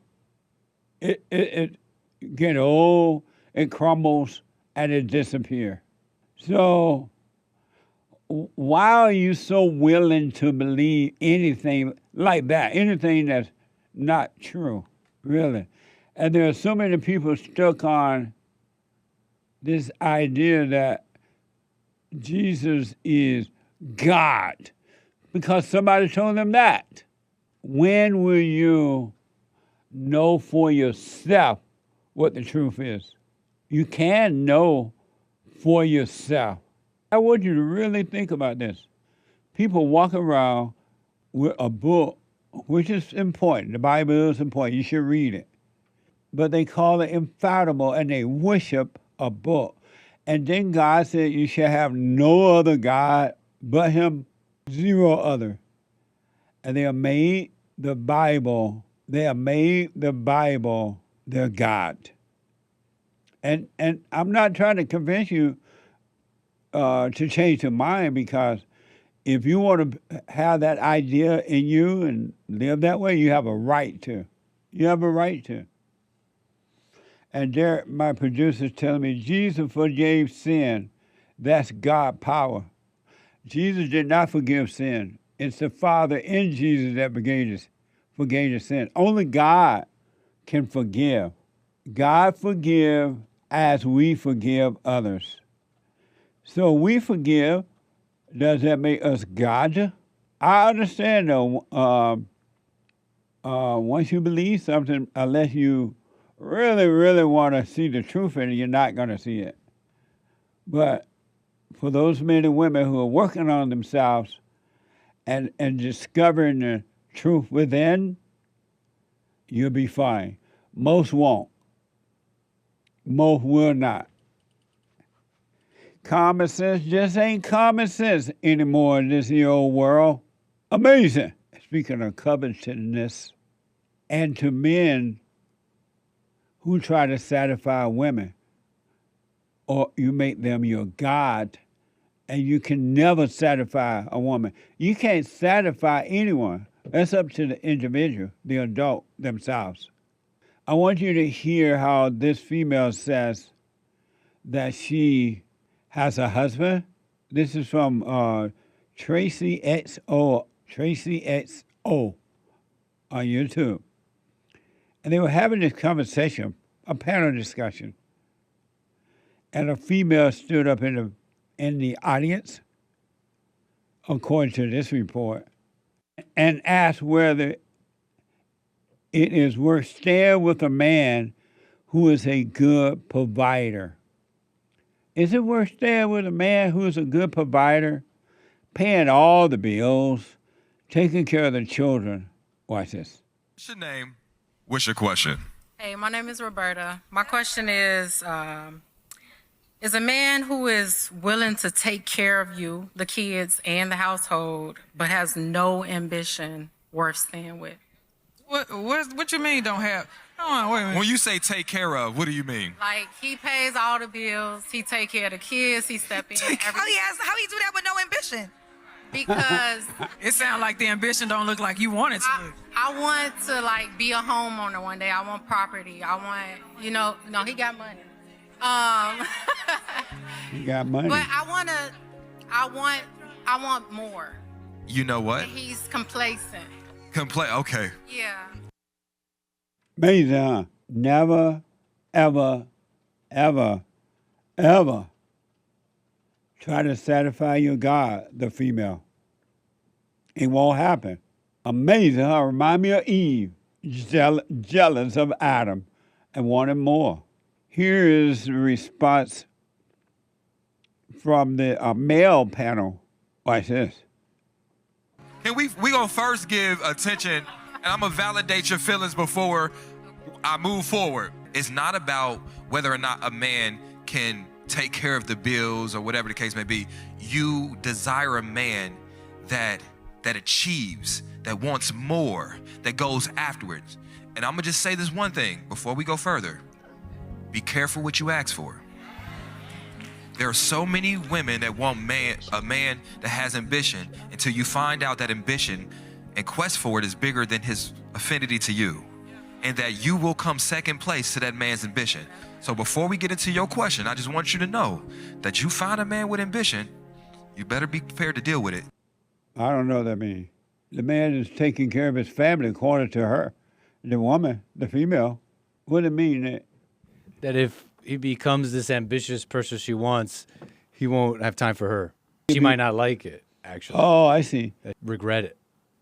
Oh, then she'll be bitching about that. Right. You're never home. You always working. Yeah. The kids need you. Lying about the kids need it. Amazing. Here's a female on the panel pushing back against the audience member. You got a man that's taking care of you. He's taking care of the kids. He's taking care of the house. And you're sitting up here asking, is he even worth me staying with him? You're not going to understand the magnitude of asking a question like that until that man looks at you and asks if it's worth staying with you. Now, don't get me wrong. Do you know what it looks like outside? Do you know how many women are taking care of themselves and taking care of their houses and their kids without a man present that wants to be that partner in that season? Ambition is beautiful. Ambition is a beautiful thing, but partnership is amazing. Having somebody that's willing to be in that with you. I think that is disgusting how we discard people based on a comparison of what we think love is supposed to look like. Is it worth me staying with my man that's taking care of me, my kids, and my house? In the year 2025, when the job market is cooked, when the housing market is cooked, when people are walking away from their children, you got somebody at home that is paying your bills. He is taking care of you, and he is taking care of your kids, and you are figuring out, should I leave him? Are you cool? How come they got to play that music? It sounds like it's church music. What? Sounds like church music. Yeah, and then sure enough, they play this sound like church music, good at point. And then and then they're speaking like they're in church. That's not normal. What? No, it makes you want for the whole conversation to hurry up and be over. Amazing. And here's the last soundbite on it. I'm sorry to impose this church-like thing on you folks.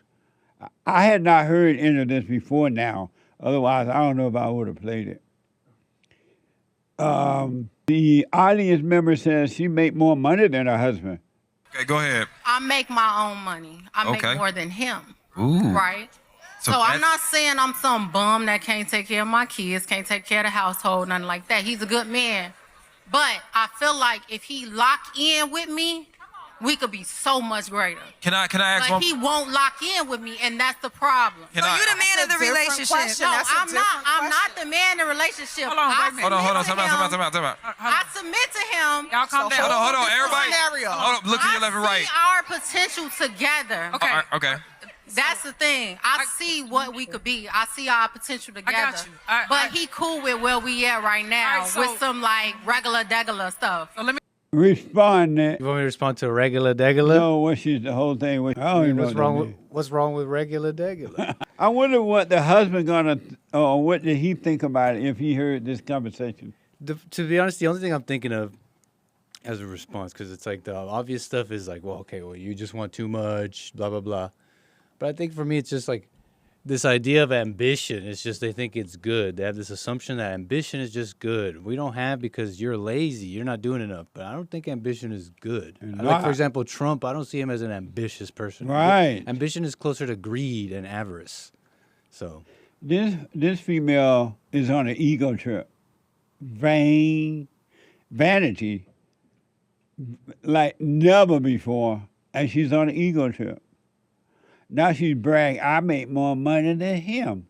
So if this man is taking care of his family, providing for his family, and then she's making more money than him, what else does she want?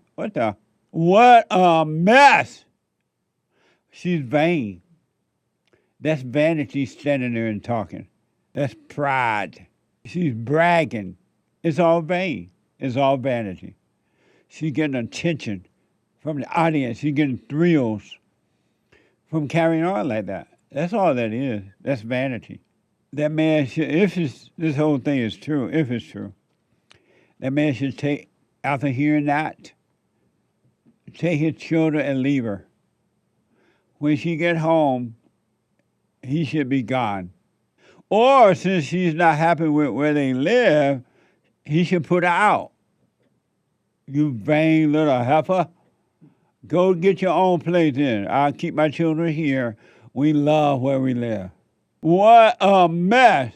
This is why, so I'm wondering if she works or not. Because if he's working and providing for his family, she should be at home taking care of his children. So it sounds like she's working. She says she make more money than him. And she says something like, I believe she says she obeys him or something like that. How you obey your husband at work? How do you obey your husband when you think you make more money than him? When you're on this ego trip, I want more. He is not ambitious enough. He's taking care of me and the family, you know. What the world gone crazy. Grandpa tell me about the good old days. That church music got to go, though, folks. What a mess, huh? Earth is not heaven. And man/woman is not God. Look what you got. You should only have one God, along with nobody else or nothing else. To love what's right with all your heart, soul, and might, along with nothing else or no one else.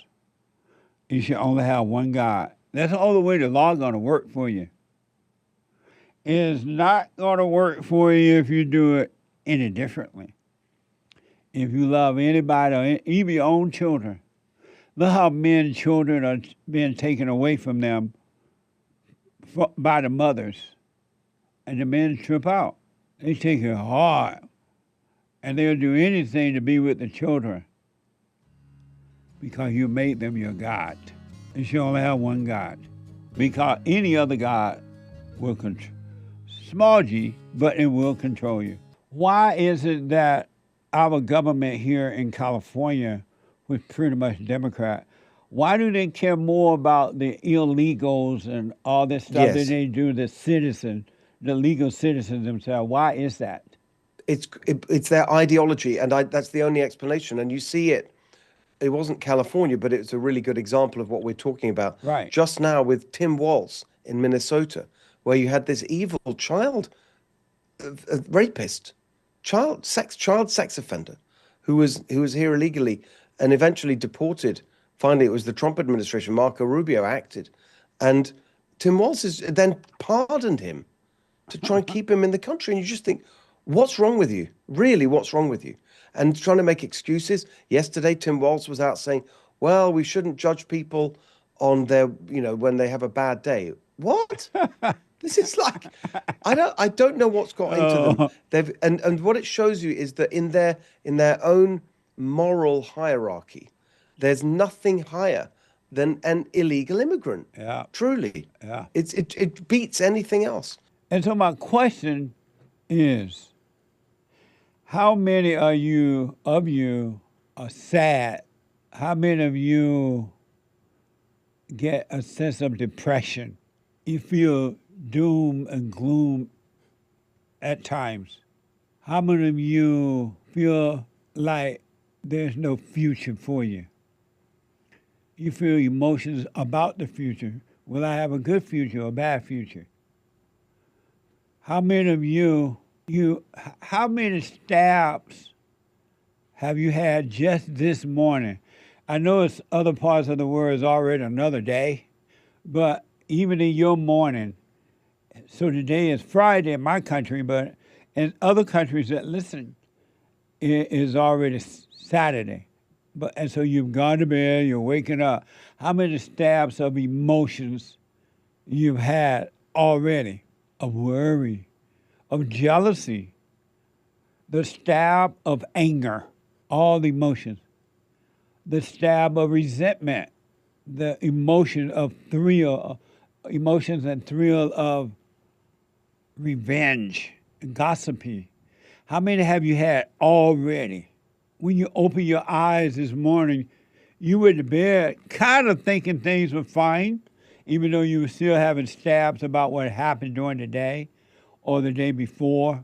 How many of you woke up this morning, as soon as you open your eyes, you have a stab, emotions about how your day was going to go? Already. How many? And the reason that you don't know how many you've had already, because you're not paying attention to you. You think that the emotions of anger is good. The emotion of worry is good. The emotion of fear and jealousy and strife, you think that's good. And then you cry. You don't know. And only because you don't want to know. Because if you wanted to know, you would know and you will overcome emotions. You would know that emotions are evil. You would stop being so involved and living in time. And you would start to live a timeless life of no time. Because in non-emotion, there's another life. It's another life right here on earth. And in that, there's no time. There's no anger. There's no worry. There's no doom and gloom kind of feeling of life. There is no failures. There are no failures. There are no successes. There's no love and no hate. There's no up or down. There's no competition. How many of you are refusing to give up the fight? You love the emotions of fighting. You thrive on them. You won't give up fighting. You look for a reason to fight. Emotions to fight.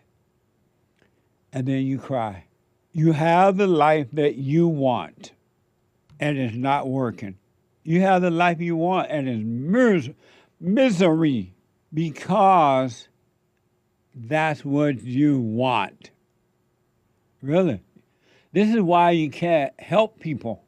And you shouldn't even try to help people, because every adult human being has the life that they want.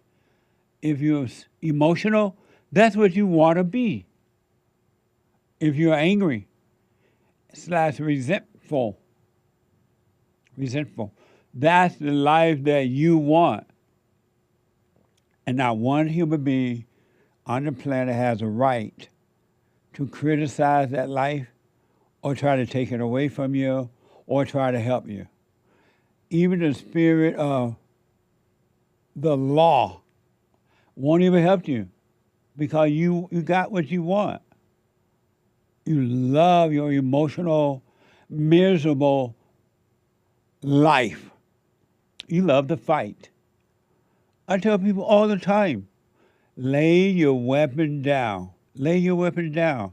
There's nothing to fight for or against. And you will see that when you lay your weapon down. And you will overcome the world. And it will be amazing.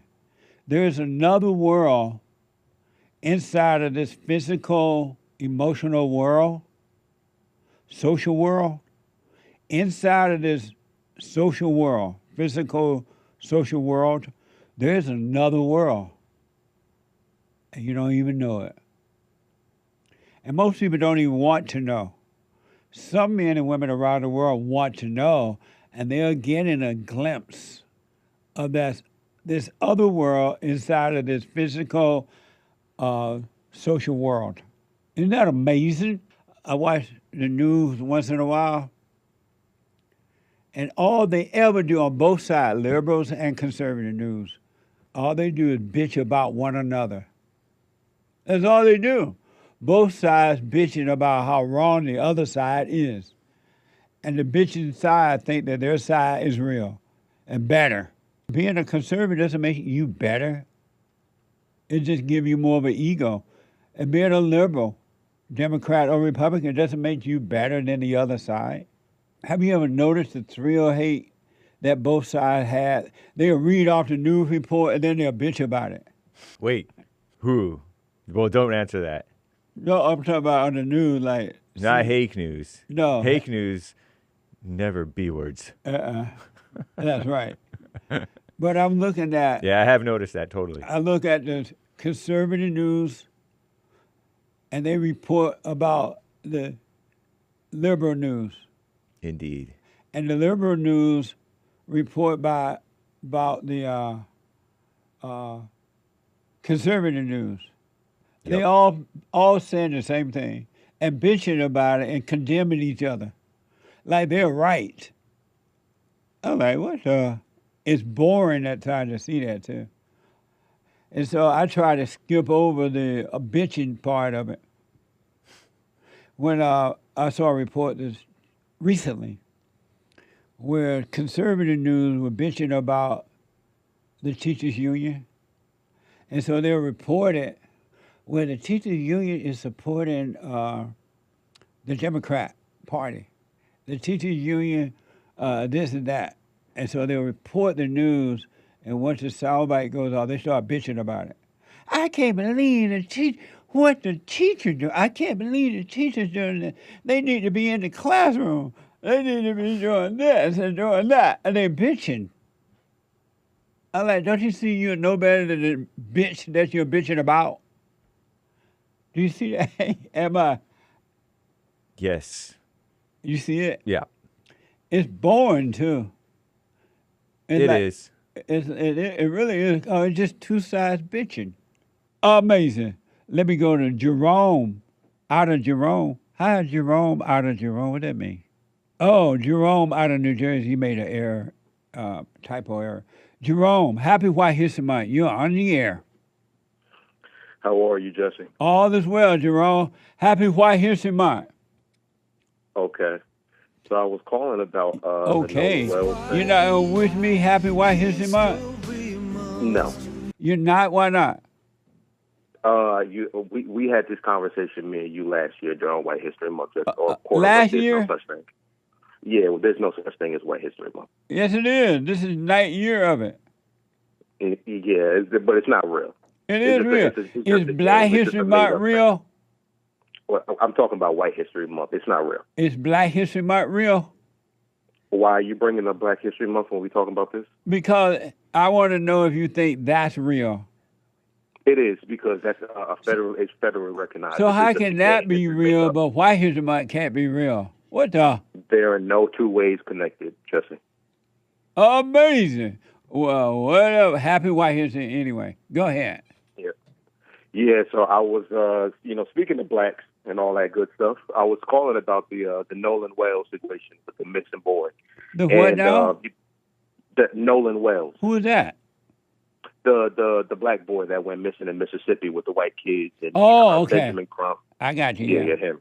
Okay. Yeah, so I was, I was watching your show, and I see that, the way that you're talking about the situation And even in your intro today, you had a clip of his parents, like in the clip, like kind of like making fun or making light of them, when asked. That's Nick's fault. I didn't do that. Yeah, it's your That's show, the Jesse. anchor You gotta baby. bear- He did that. It's your show. It got your name on it, Jesse. You got to bear the I brunt. know, but don't blame me. Okay. Do you approve of it or no? I just saw it this morning. Do you approve of it? I saw it for the first time when you saw it. Yeah, it was funny.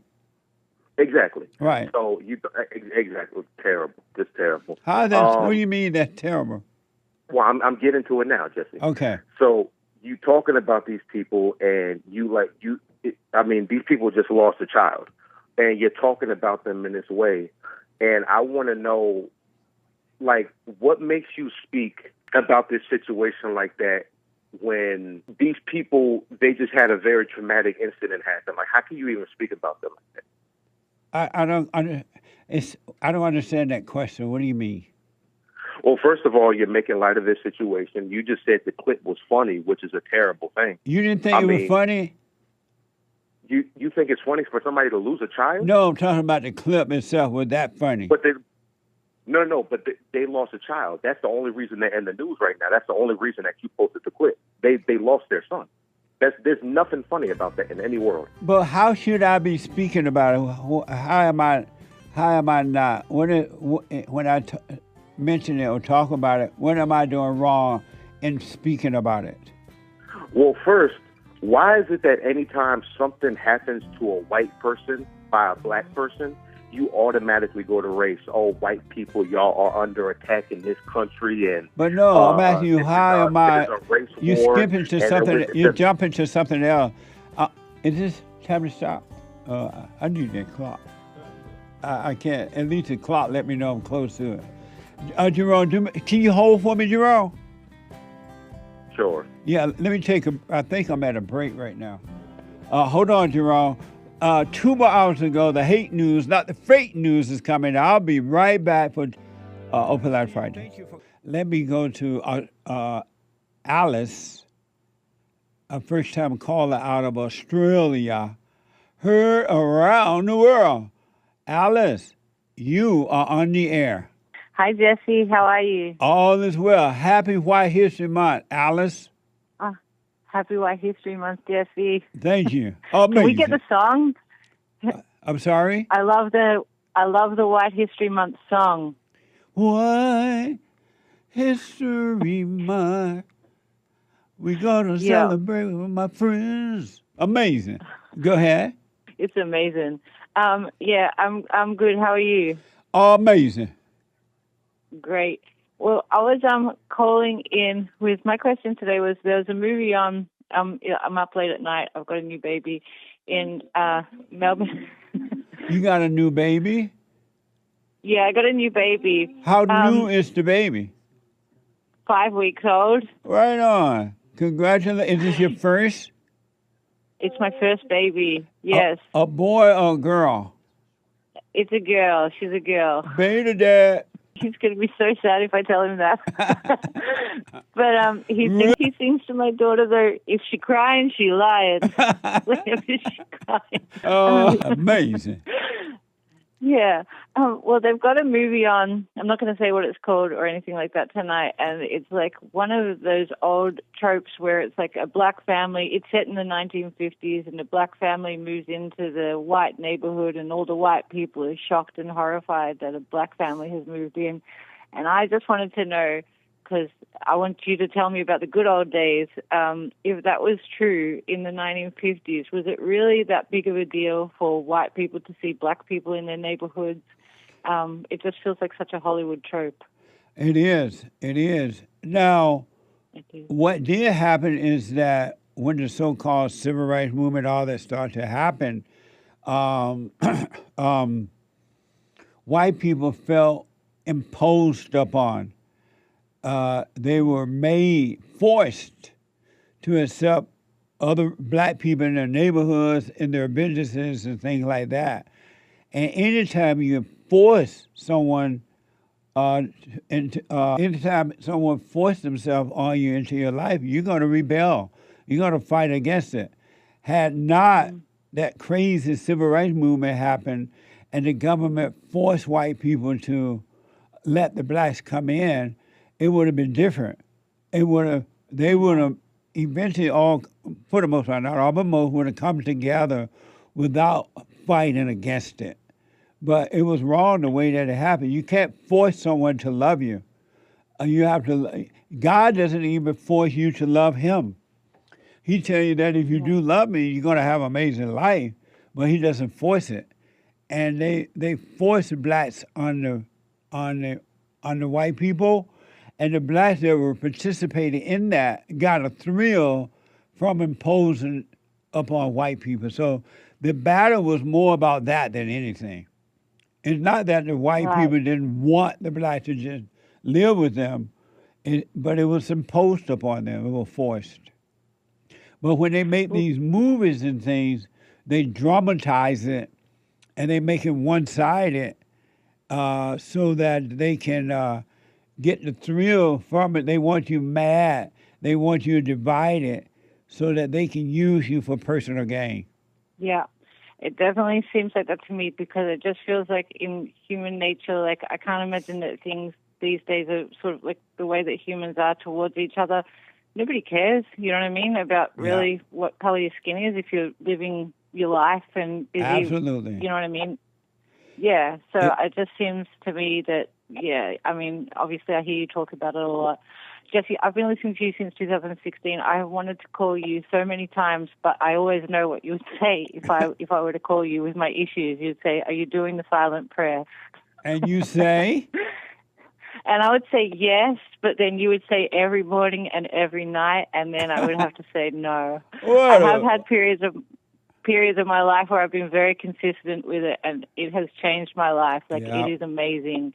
Yeah, but I fall off. And when you were just talking about those stabs before, I was listening, and I was like, well, since I had the baby, that was the first time in a long time that I really started getting very, like, because I was so tired as well for the first few weeks, you know, but getting those stabs of anxiety and fear and things like that. So it's been tough to get back to the silent prayer, but I have been doing my best to make it a part of my day again because I need it at the moment. I need it all the time, but I definitely the feelings of overwhelm come back so quickly, you know. Absolutely. When I recommend that you stay in the light. What people don't know or maybe not realize, what the silent prayer does is it calls you to calm down and be aware of the darkness of the imagination. All thoughts are lie.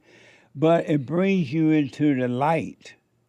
By being aware, you're in the light. And in the light, there's nothing but amazing life, right? And you got to stay in the light. The darkness, the thoughts and emotions, the imagination doesn't want you to stay in the light. It wants you in the darkness so it can live off you. And I don't understand, though I do understand why it happens, but I don't understand, and yet I do understand. But for conversation purposes, how can you be in the light and you know that it's amazing, my life is not the same anymore, you say, but yet you let something convince you to go back into the darkness? Hey, you don't need to do the silent prayer. You don't need to be in the light. It's just amazing to me that people won't stay in the light. Jesse, I remember a few years ago, I had like such terrible anxiety, and it was like I heard your voice. It was like, just stop identifying with it, and I just snapped out of it. Right on. And it was, and basically from that moment on, I felt that I had overcome anxiety. Like if it did creep back on me, I would be able to say, hey, you're just having a thought. You know what I mean? This isn't even happening to you. That's right. You just lost it. Yeah, so the way that you explain it is just so simple, so direct, and I'm so grateful for your message. When you stay with it and stay with it, and now that you have the new baby and the fear comes and stuff like that, all you gotta do, Alice, is just be aware of the thought of fear. Just be aware and do nothing about it. Don't try to make it go away yourself. Just be aware. And if you're just aware, the healing of that will come. And the healing is what's going to give you real life. It will take away the darkness. And then you will get to the point, if you stay with it, that you will have no more darkness, meaning you will have no more fears, no more worries, no more jealousy. You will lay down your weapon and not fight with the thoughts in your head or with the devil and other people. You will stop the fight. There will be no more fight. But you got to stay with it and let the light work for you. Oh, that would be amazing. That would be amazing. I'm going to go back to doing the silent prayer. Yeah, Every just morning and every be night, Jesse. at all times. You got to be aware of the stabs, emotional stabs about the past or the future, or about the baby and about this and about that. Just be aware of the stabs, and the awareness is what is the healing of it. Yep. I know, because I know even just with that, like, I am aware that the stabs, when they come and stuff, I'm like, this is fear, you know? Yes. You're afraid, and you don't need to be. But yeah, it's like, it is hard. It's hard. Let me go quickly back to Gerome out of New Jersey. I had to put him on hold there. And Gerome, you're concerned about the way I report on Nolan, I think I forgot his last name, but you're concerned about the way I report on his death, right? Yes. And how do I report, and how should I report it? Well, for one, I think my biggest issue with this whole situation and the way that you do speak about Nolan Wells, his last name is Wells, I think the biggest issue with this is anytime something happens to a white person done by a bunch of black people, you instantly go to the white people are under attack in America, and it's a race war. The blacks want you dead, and white people, y'all need to fight back. But anytime something happens to a black person by a bunch of white people, it's never the same thing. Black people, why do y'all have to bring in race? And this has nothing to do with color. This is just, you don't know. You need to wait for all the information to come out. Why don't you treat the situations the same? Give me an example of something that happened to a black person by white people. This one right here, Nolan Wells. But what do you mean by that? What do you mean by that? Okay. You don't know what happened. Do you know what happened yet? No, but neither do you. So, that's why I'm wondering why you're talking about it like Stay this. with me for a minute. You don't know. I am. I'm with you. Go ahead. You don't know what happened yet, right? More details are coming out. So yeah, we're still. Do you know what happened? Yeah, starting to get there. What happened? Well, I'm not sure yet. That's why I'm saying. So then, why do you say something happened to a black person by white people? No, did you hear what I just said? I said that before the details even come out. No, you said Nolan case though. Why do you say something happened to a black person? I did not say that. You did say that. Say that. No, I said that when something happened, listen, I'll restate it quickly. When something happens to a white person by black people, before the details even come out, you start attributing it to race. And then I asked you to give me an example of something happening to black people by white people, and you said Nolan Wells. And then I asked, do you know what happened to Nolan Wells? And because you said something happened to a black people by white people. Nolan Wells is not a good example because you don't know what happened yet. So we could talk about Karmelo Anthony. No, stay with me with that first. Is that true? You don't know what happened yet. Yeah, and I never claimed to know. I don't know. And so you don't know if something happened to Nolan. I know. Nolan by white people, right? I know. I just said that. You keep on saying that. I'm saying that I know. Lord, because I asked you to give me an example of something that happened to black people by white people. Yeah, and I'm telling you, okay, so Karmelo Anthony then. Who? The black guy that was getting bullied and he was defending himself from those two white kids on the track field and he stabbed one of them. Oh, that black guy that was accused of going over to the white guy's tent.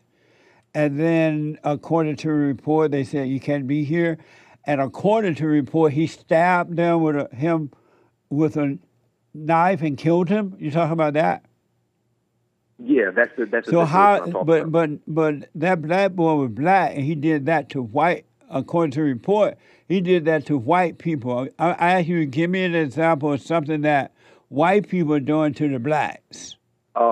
I mean, even if you just want to talk about every single day in the media, but white people are getting so much more outspoken with their hatred towards black people. You're not giving me any example, anything that the white people have done to the blacks or black. White people have done to a black. This example you gave me in Texas, the black guy was accused of doing it to the white people. Give me something that white people are doing to the blacks. You're not understanding what I'm saying, Jesse. I want to understand this, and I appreciate your call because I listened closely in case I'm missing something. I'm not assuming that you're wrong, but I'm asking for example. Give me an example of something that the white people are doing to the blacks. Jesse, you are missing. So I'm glad you said that. So let me just restate it for you.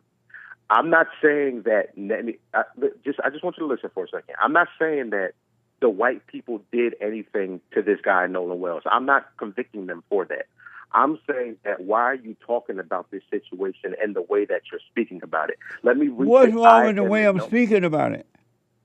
First of all, again, the way that you're talking and you're saying, you're making fun of, I mean, you're laughing at his parents is, like, how could you even, as a man of God? I was laughing at the video that the anchor maybe made. I wasn't laughing at any one in particular. I was laughing at, because right after they showed the parents, and they showed this guy saying, I forgot what he said, what a mess, or what about to happen, what the hell, or something like that. I was laughing about that. Yeah, but even when you were talking about the situation in the week earlier, like the way that you're talking about it. But because of time, give me an example of something that the white people are doing to the blacks. You're not listening. I can't because for some reason you keep on saying things that I'm not saying. I don't know what you're talking about. What do you think you do? You said that I forgot. I mean, you said so much right now. I forgot how you put it. I don't want to misquote you, but you said that I talk about what black people do to the whites, but I don't say what the white people are doing to the black. But you can't give me an example of what the white people are doing to the blacks. You don't have any example. Yeah, because you don't understand why, and you keep on messing it up. It's fine. I don't have to because we're not going to get any place. Me and you go through this for some reason every single time. I know, but do you find that amazing that you can't give me one example of what the whites doing to the black, but there are truckloads of examples? Because every example you gave so far, it was the black doing it to the white. Let me ask, but you can't give one example of what the whites doing to the black. That's amazing. Let me ask, what do you think about this Nolan guy, parents, or at least the mother, trying to make it a race issue? It appears that she's trying to turn it into a race issue by hiring being guy. What do you think about that? Are you asking about Benjamin Crump or his mom? I'm sorry. You're asking about what do you think about Nolan's mother playing the race car issue by hiring a person like Ben Crump? I mean, I think it's the natural place that everybody's mind went to. You have one black kid in a sea of white kids, and he turns up missing. Everybody's mind didn't go to that. A lot of people mind who did not go to that. Yeah, everybody did. No. Everyone did. No. We all know what this is. I mean, we've seen this in Mississippi. A black kid comes up dead when he was with a group of white people. That's not the question. So you're okay with this woman trying to turn it into a race issue? I think she's just trying to get an answer for her son's death. I'm not sure if she made it about race. Are you okay with her trying to turn it into a race issue? I don't know that you're saying that. I'm not sure that it may be one. How do you know it's not? No, I'm not saying it's not. I'm having a way to see about it, but I'm asking, are you okay with her appears to be turning into a race issue? Are you okay with that? You're saying it looks like it. You have no proof that that's what she's trying to do. All she did. Now I get it. This guy Benjamin Crump has a history with this kind of stuff. Right. So yes, maybe. Are you okay with that? That of all the lawyers on the planet, she went and got Ben Crump and brought in Aaron Shopton. Are you okay with that? Yeah, I mean, I look at them no differently from you. What do you think about her bringing in Ben Crump? And does it look like she's trying to turn it into a race issue? Yeah, I think she has a right to do that. She has a right to turn into a race issue? You have the right to choose any type of representation from whoever you want. That's a right as an American citizen. And if she may not be, but I don't think she's trying to. But if this does have to do with race, then he's the guy for it. So she has a right to turn into a race issue? I keep on answering your question, and you keep on repeating yourself. In the Anchor Baby opening there, she gave credence to the race issue. Are you okay with her turning into a race issue? She did that clip was 5 seconds, Jesse. That's out of context. I can't say whether she did. Play that clip over. Can we play it? Listen closely. Okay. You, Tom, like a mug. You need to go and get yourself bleached, because everything you say about black people, and you're sitting up there looking like a tar baby. It might sound like a semantics argument, but he's a gray alien. How do you do that with no ambition? It doesn't matter if it's good for them or not. They don't want to be led. Do you think that race may be involved in what happened to your son? So emotional. I don't want to believe it is, but unfortunately, there's patterns. You know how many black folks get murdered in You the there? U.S.? What do you think about Around that? like 20,000. What do you think about that? The clip is still okay. The clip is off now. Yeah, she says she doesn't want to believe, but sometimes there are patterns. Because we have seen She cases said like there this are before. patterns. What do you think about her saying that? And as far as I know, anyone knows, she doesn't know what happened yet, according to the report. What do you think about she even think in her mind that it's a race issue? She doesn't. She just said she doesn't want to believe that. But there she is. does, She, though. she doesn't want to believe that. But she said there's a pattern. Is that wrong to say that? What does Is that pattern wrong mean to acknowledge you? the truth? What does pattern mean to you? We've seen it before Where? in other cases Where? in across the country Where? in America. Where? I just told you, Jesse. Give me an example of another race issue where white people did something to the blacks. The woman. There was a woman. Actually, there was a black woman that had went to the sleepover with like 6 of her white friends, and they found her body like thrown over the balcony. And this is the case that everybody was. Let me ask you one more time, Gerome. Where's the pattern of white people doing something to black people? You keep on people? asking me the same question, and when I give you an answer, you're not accepting. That You I don't. answer I every have single no time I idea call. what you're talking about. And See, then so when I give you if an that answer- happened, Oh, there we go. and if that happened, I'm not even aware of it. But if it did, that was just one incident. Give me a pattern of white people doing something to the you blacks. want me to sit here and list case after case after case after case just so you can say that you don't know if that happened or not? And I'm being told, and I don't know because I don't remember knowing about the story that you just mentioned, but I'm being told that there was no proof about that woman either.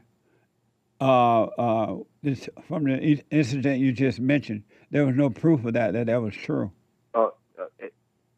You don't even know about the case. Jesse. No, but the people that work for me know about it. At least they're familiar with it, and they're telling me that there was no proof about that either.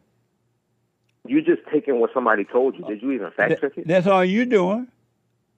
No, I'm listening. I know about the case. What was You the just said proof you that don't know the about white people did it? I never said that they did it, Jesse. But where's the pattern? I didn't say that. She said it. You should call her. Do you believe her when she said there's a pattern that white people doing things to black people? I don't know, Jesse. I'm just sitting here. I'm waiting on the verdict. No, it sounds like you've already made it back. You said No, that. you She asking me said to that speak I for her can't words. believe. But there's a pattern. There's no pattern. But you're wrong. Great. But I gotta. Wait. I just have one last quick question. Okay. What is now? I want to know what your problem is with Benjamin Crump, Al Sharpton. I think there were some other people, maybe Colin Kaepernick and somebody else, a whole group, whatever. What's your problem with them? Because if Nothing. you ask me, I have no problem with them at all. different. I have So no why problem would with them at all. Zero. So why'd you call them buzzards? What? You called them buzzards. You said the buzzards are circling. Oh, it reminded me of when I lived in Alabama, and we used to raise cows, and when a cow dies out there in the pasture, for some reason the buzzards smell or sense the odor. They come from all around. And so when so-called black on white issue happening or whatever, white on black issue, quote unquote, happens, these people come in like buzzards. You don't hear them coming in or see them coming in when it's black on black killing or black on black crime. You don't hear from them at all. And they only do it when they think that there's a white on a black situation. That makes sense? Yeah, it sounds like, so you do have an opinion about them. No. Yeah, that sounds like it. You just I just said that we only hear from them when it's a so-called black on white issue. White on black issue. But they don't care about in their action. They don't care about what the black 22,000, according to the report, black people committed homicide against other blacks. But you don't hear anything about them. They don't come in like buzzard about that at all. My last question for you, why don't they love the blacks when it's black on black violence? They do. Them. Then why they don't do anything? Why don't they come time. in and do something about that? They do. They talk about these issues all the time. No, they don't. You always say that. That's not true. Black people, they do don't nothing talk about black it. on black homicide. They talk about it all the time. No, they don't. You can't stop. They can't stop it, Jesse. They're not the ones killing these people. I don't know. Then why they try to stop it when they think there's an incident with a white or black? Why are they trying to do that? They're not trying to stop. The person is already dead. They can't stop it. They're just coming in for defense. Amazing. What are you talking about? Gerome, I got to run, man. I appreciate it, though. And happy White History Month, even if you don't like it. Call me again. Yeah, whatever. Do you love white people? No. Do you love black people? No. You don't love nobody? I love family, friends. That's about it. But how can you love some and not all? Because I love certain people and I don't love others. Oh, amazing. Thank you, Gerome. Yeah, whatever. All right. Whatever. What the? Amazing. And don't forget to like, follow, tweet, subscribe, and share the Jesse Lee Peterson radio show, folks. We really appreciate it. We are at war. It is a spiritual battle for the soul of America. And it's going to take all of us to do it.